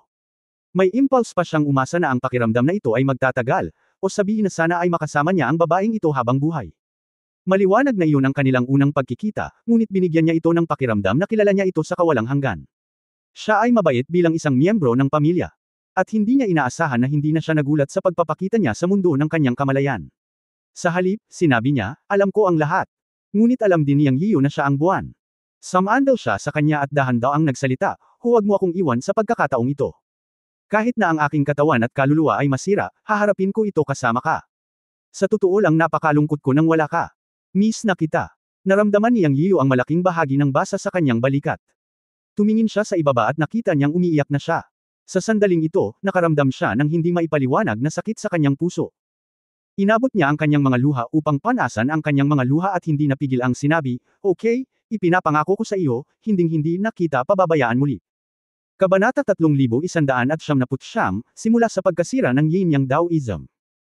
Ang sinaunang paglalakbay ni Yang Yian ay masasabing matagumpay na natapos. Ang unang layunin ay upang mahanap ang may halong buhok na ibon, at ang buwan ay natagpuan sa pamamagitan ng paraan. Sa katunayan, wala siyang anumang mga pahiwatig tungkol sa buwan noong una, kaya natagpuan na lamang niya ito pagkatapos mahanap ang ibon na may halong buhok. Buti na lang at nagkaroon ng sense of attraction sa pagitan ng mixed-haired bird at ng buwan, kaya nahanap niya ito ng maayos. Siyempre, ang hitsura ni Qi Sheng Tiandi ay talagang isang hindi inaasahang sorpresa. Bagamat may ilang maliliit na salungatan sa simula, sa wakas ay naresolba ang mga ito. Tungkol sa hitsura ni Qi Sheng Tiandi, si Yang Yian ay nakaramdam ng hindi komportable sa una, ngunit pagkatapos na magkausap ang dalawa, naging sorpresa ang pananaw niyang kay Qi Sheng Tiandi. Bakit naman? Dahil sa dalawang dahilan. Una, pagkatapos niyang makita ang mga eksenang iyon sa alaala, naunawaan niya ang relasyon ni Qi Sheng at Sheng Tiandi, at nalaman din niya mula sa buwan na ang personalidad ni Qi Sheng ay talagang ayon sa kanyang panlasa, at siya ay isang taong nagpapahalaga sa pagmamahal at katwiran. Kahit anong mangyari, pwede siyang maging kapatid. Ang pangalawang dahilan ay ang pagiging makapangyarihan ni Qi Sheng Tiandi, at ang kanyang Yunmen Tianting ay kulang na ngayon ng isang makapangyarihang tao upang patatagin ang sitwasyon. Ang hitsura ni Qi Sheng Tiandi ay parang isang napapanahong tulong sa kanya. Kasama ni Qi Sheng Tiandi, maaari siyang magkaroon ng kumpiyansa sa pagharap sa Shire clan ng God Realm na pinamumunuan ng siyam na clone ng Shire King, at ng Yin Yang Dao Master na nakasakit sa kanya hanggang sa kamatayan. Bagamat hindi niya alam kung anong antas na ngayon ang cultivation ni Qi Sheng Tiandi, gaano kaya kalala ang isang taong makakatalo sa kanya. Kaya natural na hindi papayagang umalis niyang si Qi Sheng Tiandi. Dahil siya ay kapatid ni Sheng Tiandi matagal na ang nakalipas at ang Qi Sheng Tiandi ng Heavenly Court, ikaw ay ganoon pa rin ngayon. Nang umalis sa sinaunang prehistoric na mundo, natakot pa rin siyang na hindi siya sundan ni Qi Sheng Tiandi, kaya sinabi niya sa buwan sa Consciousness World of the Moon na dapat niyang linlangan si Qi Sheng Tiandi na pumunta sa Yunmen Heavenly Court. Siyempre, para sa kanya ngayon, hindi na siya Sheng Tiandi, at wala na siyang alaala kay Sheng Tiandi. Siya ay ganap na hindi pamilyar kay Qi Sheng Tiandi sa simula. Kaya gumawa pa rin ng homework si Yang. Halimbawa, isang taos pusong paanyaya. Nang kaharap ang Qi Sheng Tiandi, ngumiti si Yang, na nagpapanggap na napakapamilyar at cool, at ipinatong ang kanyang kamay sa balikat ni Qi Sheng Tiandi at sinabing, ikalawang kapatid, maraming air crashes ang haharapin sa pagsisimula ng Heavenly Court, at ang kalaban ay napakalakas. Kuya, kailangan ko ng tulong mo. Sa tingin mo ba makakabalik tayo sa Heavenly Court? Sa katunayan, nang tanungin ito ni Yang, hindi pa rin siya mapalagay. Pagkatapos ng lahat, si Qi Sheng Tiandi ay isang kapatid na ipinanganak sa kaguluhan kasama si Sheng Tiandi, at isa rin siyang malaking tao na kapantay ni Sheng Tiandi. Ang ganitong mga tao ay likas na may sariling ideya at pagmamalaki. Si Hiyang ay walang nararamdaman para kay Sheng Tiandi sa kanyang puso, at iba pa. Narinig lang niya ito mula sa iba, at hindi niya inamin na siya si Sheng Tiandi mula sa kaibuturan ng kanyang puso. Ang gusto niyang gawin ay ang sarili niya. Sa oras na ito, ang pag-imbita kay Chi Sheng Tiandi ay ganap na sinisira ang halaga ni Sheng Tiandi laban sa kanyang konsensya. Bagamat naroon ang buwan, hindi siya nang ahas na garantiya na susundan siya ni Chi Sheng Tiandi sa Yunmen Heavenly Court. Ayon sa impormasyong nalaman mula kay Yiliang, matagal na ang nakalipas, pagkatapos na sakupin ni Shengtian Emperor at Qishengxian Emperor ang mundo at itinatag ang Shengtian Emperor, bagamat ginawang canonized ng Shengtian Emperor si Qishengxian Emperor bilang pantay, umalis pa rin si Qishengxian Emperor. Sinasabing dahil pinili ni Yiliang si Shengtian Emperor, ngunit sa katunayan, ayon kay Yiliang, isa lamang ito sa mga dahilan. Si Qishengxian Emperor ay lubusang umalis sa Shengtian Court dahil sa kanyang sariling mapagmataas na ideya at gusto rin niya ang katanyagan at kayamanan. Ngayon ang kanyang yang ay nag-iimbita kay Qishengxian Emperor sa pangalan ng Shengtian Emperor, ngunit hindi niya talaga magagarantiya na papayag si Qishengxian Emperor. Nang makaramdam siya ng pagkabalisa, nakita niya si Chi Sheng Tiandi na mapait na ngumiti at sinabing, "Kuya, hindi ako pupunta sa langit. Kung ang dahilan, huwag mo na akong tanungin. Hindi dahil kay Sister Yiliang, kundi dahil sa aking mga personal na dahilan. Ngunit sa pagkakataong ito, nangako ako sa iyo na magpapakita ako hanggat may problema si Yunmen Heaven. Namiss ko ito noong nakaraan, ngunit tiyak na hindi ko ito gagawin sa pagkakataong ito. Ang isa pang dahilan ay dahil nagising si Sister Yiliang, iniabot ko na ang kanyang kaligtasan sa iyo. May mga bagay pa akong dapat harapin. Mangyaring magpatuloy sa ngayon. Pagkatapos kong matapos ang aking negosyo, bibisitahin kita." Nang marinig na tinanggihan siya ni Chi Sheng Tiandi, medyo nadismaya si Yang Yiyo, ngunit ang ikalawang kalahati ng mga salita ni Chi Sheng Tiandi ay nagpasaya rin sa kanya. Sa pangkalahatan, si Chi Sheng Tiandi ay nangako sa pagbabalat kayo na tatayo siya sa likod ni Yunmen at natural na tutulong kung may problema si Yunmen. Para kay Yang, ito ay sapat na. Sa totoo lang, ayaw niyang pilitin ang sinuman. Ngumiti siya at sinabi, "Sa totoo lang, masyado akong makasarili. Sa totoo lang, iniisip ninyong lahat na ako ang Holy Heavenly Emperor, pero hindi. Ako lang ang sarili ko. Hindi ko kailanman naisip na maging kahit sino. Nabubuhay ako sa kasalukuyan sa pagitan ng langit at lupa. Hindi ko dapat kayo inimbitahan sa pangalan ng Holy Heavenly Emperor. Anyway, bukod sa Holy Heavenly Emperor, kilala namin ang isa't isa. Kilalanin natin muli ang isa't isa. Ako, Yang Yian, handang maging kapatid mo. Haha, sapat na ang iyong mga salita, kapatid. Ikaw man ang banal na emperador ng langit o hindi, makikilala kita batay sa iyong mga salita." Ngumiti ang dalawa sa isa't isa, pumalakpak ang kanilang mga kamay at magkayakap. Pagkatapos ay umalis si Yang Yian kasama ang buwan, ang ibon na may halong buhok, at ang sagradong puno ng fusang. Matapos panoorin si Yang Yian at ang iba pa na nawawala, si Emperor Chi Sheng Tian ay tumayo roon at sinabi sa sarili, "Kapatid, ikaw pa rin, hindi ka pa rin nagbabago, hindi mo lang alam. Maaari mong ipaalam sa akin ang sakuna, ngunit hindi mo ginawa. Alam kong naramdaman mo sa puso mo na hindi ka makakatakas sa sakuna, kaya sinasadya mong hindi ako ipaalam. Idinawit mo ba ako at hinayaan akong maiwasan ang sakuna? Sa mga tuntunin ng pag-ibig, kamag-anak at kaibigan, palagi mong isinasaalang-alang ang iba, hindi ang iyong sarili. Bilang resulta, ikaw ay ipinanganak bilang espiritu ng kaguluhan at primordial na kaguluhan, ngunit ngayon ikaw ay nasa ganoong sitwasyon. Bilang kapatid mo, kasalanan ko. Hindi ko na naabutan at nagtago sa kaguluhan. Sa totoo lang, isa akong bakla. Ngunit sa pagkakataong ito, masira man ang aking katawan at kaluluwa, mananatili akong kasama mo. Maitatag natin ang Holy Heaven Court kapag nabuksan ang langit. Sino ang matatakot ng mga Diyos at demonyo sa langit sa panahong iyon? Paano ang ninuno ng langit na daw? Kung tutuusin, hindi kita kayang sirain. Kahit natalo ako sa pakikipaglaban sa kanya, hindi ako namatay. Mali ako noon. Gusto mong sumalungat sa langit, sumalungat sa Heavenly Ancestor Hongjun, muling hubugin ang makalangit na paraan, bigyan ang buong celestial na mundo ng patas na kaayusan, at bigyan ang lahat ng nilalang sa mundo ng perpektong banal na mundo. Pinigilan kita, nahulog sa iyo, iniwan kita sa galit, at nagtago sa kaguluhan. Maraming nagsasabi na ikaw at ako ay nag-away dahil sa hipag na si Moon. Nagtitiis ka ng maraming kahihiyan, na sinasabi na ninakaw mo ang babae ng iyong kapatid at pinatalsik mo ako sa Holy Heaven Court. Ngunit hindi ka umimik, nang walang anumang paliwanag. Hindi mo alam na nabigo kita. Gusto mong lumaban sa langit at lumaban sa ninuno ng langit na Dao. I think this is courting death. Ang tunay na salungatan sa pagitan mo at sa akin ay dahil sa magkaibang ideya. Nang maglaon ay alam kong mali ako, ngunit huli na ang lahat. Nawasak ang banal na langit, at hindi mabilang na buhay ang namatay at nasugatan. Sa kaguluhan, naramdaman ko ang espiritu ng Amang Diyos Pangu na lumikha ng mundo, at saka ko napagtanto na ikaw, kapatid, ang nagmana ng kalooban ni Amang Diyos Pangu, at si Hongjun nga ang pinagmula ng kaguluhan sa katawang celestial. Ngunit, nang malaman ko ito at dumating upang mahanap ka, nawala ang lahat. Ang lahat ay namatay, ang ilan ay muling nagkatawang tao, at ang ilan ay itinayong muli. Nakipag-away ako kay Hongjun, at bagamat natalo ako, nakita ko rin ng mas malinaw ang hindi pagkakumpleto ng landas ng langit. Mas naunawaan ko rin na tama ang iyong pagpupursage, at sa pagkakataong ito ay hindi na ako makakatakas, tatayo ako kasama mo, kahit na mamatay ako. Si Emperor Qi Shengtian ay nakatayo roon na kinakausap ang kanyang sarili, ngunit ang kanyang mukha ay puno ng luha. Sinabi niya ang tinatago niya sa kanyang puso. Lalo siyang nalungkot sa sitwasyon ngayon ng kanyang kuya. Dati, napakayabang ng kuya niya. Tumayo siya sa God Realm at naging hari ng All Saints. Isa siyang dakilang bayani na sumunod sa kanyang mga salita. Ngunit pagkatapos na muling magkatawang tao ang kanyang nakatatandang kapatid at muling itayo, malinaw na naramdaman ni Emperor Qi Shengtian na ang kanyang nakatatandang kapatid ay may napakaraming alalahanin at bigat sa kanyang puso. Mayroon pa siyang hint ng pagpapakumbaba nang imbitahan siya sa Yuntian Court. Sa katunayan, alam ni Emperor Qi Shengtian na ang kabab ang loob ng kanyang nakatatandang kapatid ay upang payagan si Yunmen na magkaroon ng isang malakas na tao na namamahala, upang mas maprotektahan niya ang kanyang mga pinapahalagahan. Ito ay hindi nagbago. Ang kanyang kuya ay palaging isinasaalang-alang ang iba. Ang nakatatandang kapatid ng taong iyon kapatid, kapag nakaharap sa langit na Dao, hindi sumabog ang mga mata ni Hongjun, at hindi siya nag-atubiling humarap sa tuktok ng langit. Paano siya naging medyo mapagpakumbaba? Alam ni Qi Shengtian din na ang puso ng kasalukuyang panganay na kapatid ay mapagpakumbaba dahil napakaraming tao ang namatay sa nakaraan, at napakaraming tao ang nawala. Ngayong isinilang na muli ang panganay na kapatid, ayaw na niyang mawalan muli ng kahit sino. Para sa kapakanan ng kanyang mga kamag-anak at kaibigan, titiisin niya ito kahit medyo mapagpakumbaba. Maaaring hindi alam ng panganay na kapatid ang kababang ito, na nagmumula sa kaibuturan ng kanyang kaluluwa at mula sa malaking sakuna ng nakaraang buhay. Ngayon, muling naitayo ang panganay na kapatid at tila iginigiit pa rin ang daan ng pagsuwi sa langit. Ang puntong ito ay hindi kailanman nagbago.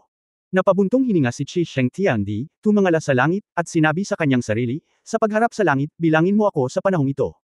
Pinigilan mo ang aking panganay na kapatid sa loob ng 3 buhay. Tingnan natin kung ano ang magagawa mo sa buhay na ito. Ang Scoundrel of the Year, ang Yin Yang Daoist Master, ay talagang binubuli ang panganay na kapatid.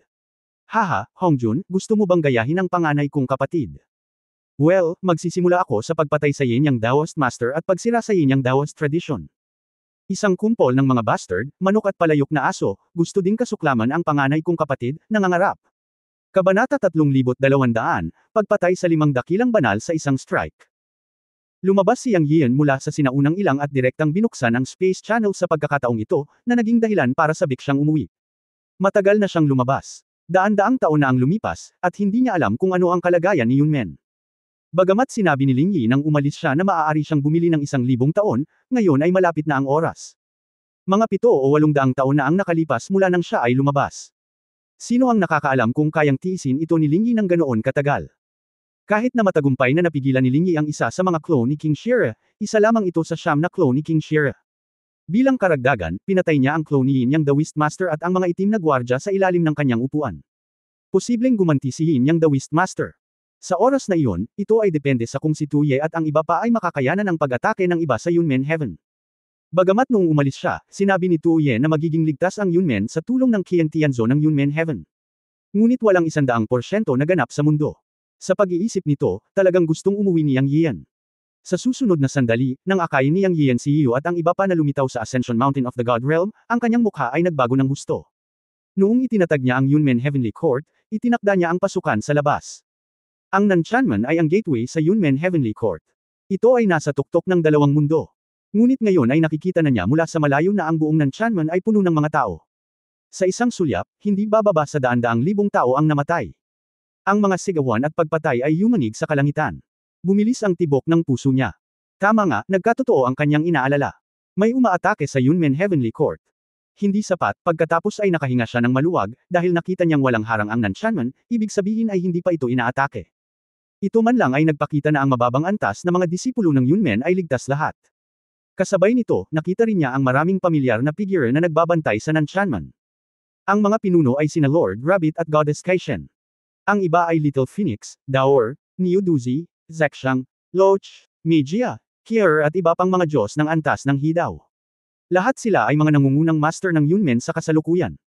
Hindi nakita si Ling Yi, ibig sabihin ay hindi pa nakabalik si Ling Yi sa Yunmen, o hindi naging maganda ang laban ni Ling Yi laban sa clone ng Shira King, kung hindi ay matagal nang nakabalik si Ling Yi nang inatake si Yunmen. Sa harap ni Tai at ng iba pa, ang pag-atake ay sa banal na Dao. Ang 5 makapangyarihang tao sa unang antas ng banal na Dao. Ang natitirang mga Diyos sa antas ng Hidaw, ang Heavenly Dao Rules, ang Elementary Heavenly Dao, at ang mga Diyos sa ibaba ng Heavenly Dao ay nagdagdag ng higit sa 100,000. Siyempre, tumulong sa labanan ng 5 tao sa unang antas ng Holy Dao. Ngunit malinaw na nakita ni Yang Yian na si Tai at ang iba pa ay nakahawak. Kahit na nakita niya na pinakilos ni Tai ang kapangyarihan ng Qian Tianzhou ni Yunmen sa ilang paraan, duhado pa rin sila. Buti na lang at nakabuo sila ng malaking porma sayon para lumaban, kung hindi ay matagal na silang natalo. Ngunit sa paghusga mula sa sitwasyon, si Tai at ang iba pa ay hindi makatagal ng matagal, at sila ay masisira at aatake sa madaling panahon. Nakikita. Sa eksenang ito, naisip ni Yang Yian sa kanyang sarili na ito ay isang malapit na tawag.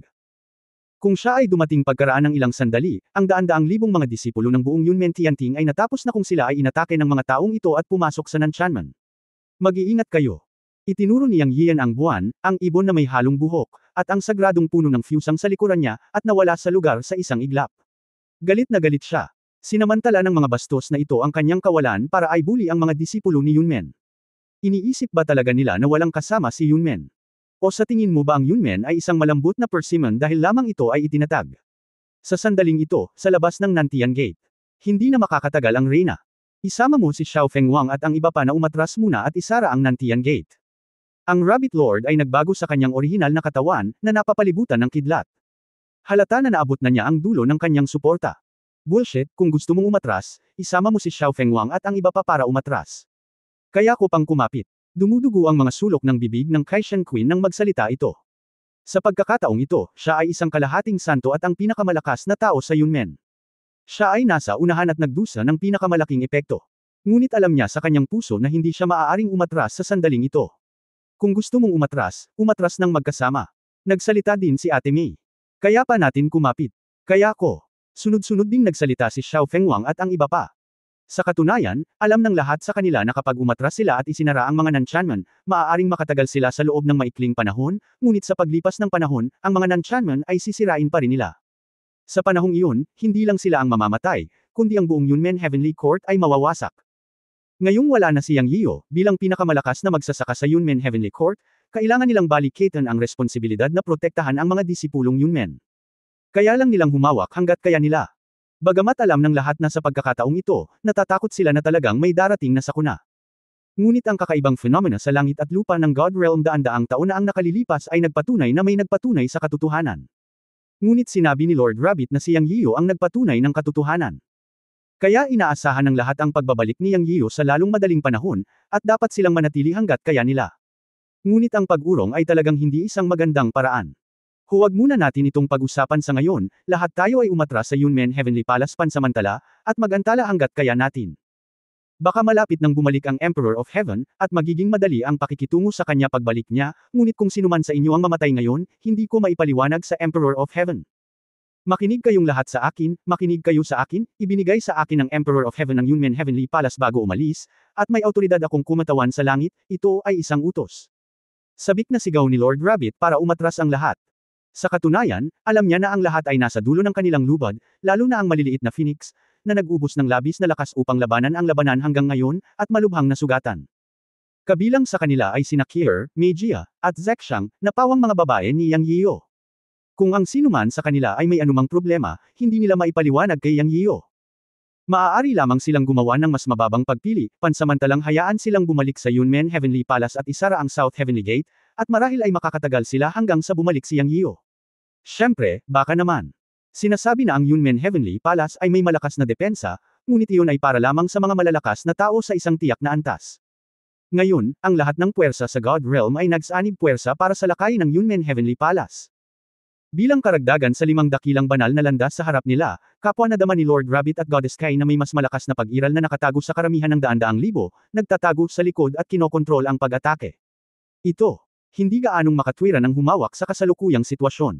Inihanda na ni Lord Rabbit ang kanyang sarili. Gumagamit siya ng mga lihim na pamamaraan upang maantala ang 5 dakilang banal na landas ng ilang sandali, upang si Goddess Kai at ang iba pa ay maka-atras. Ngunit ang presyo ay ang kanyang buhay. Nang marinig ng lahat na sinabi ito ni Lord Rabbit, alam nilang lahat na walang choice si Lord Rabbit. Sabi ni Sister May, Panginoong Kuneho, hindi mo na kami kailangang kumbansihin. Naniniwala ako na kahit mamatay kami ngayon, hindi ka masisisi ni Yanzi sa kanyang pagbabalik. Bilang kanyang mga kamag-anak, siya ang palaging sumugod sa harapan para protektahan kaming lahat. Hindi namin siya tinulungan. Gawin natin ang bahagi namin ngayon para kay Yunmen. Hindi ako Outress. Hindi rin ako Outress. Ako rin. Tumanggi ang lahat na umatras. Ikaw, bakit mo ginagawa ito? Ngumiti ng mapait si Rabbit Lord. Sa oras na ito, isang matandang lalaki mula sa kabaligtaran na 5 dakilang santo ang nanunuya, haha, huwag kang mag-alala, mamamatay kayong lahat, ngayon ay sisiguraduhin kong walang sinuman sa Yunmen ang maiiwang buhay. Hahaha. Tawa ng tawa ang mga kalaban sa langit, parang nakita na nila ang eksena ng pagkawasak ng Yunmen.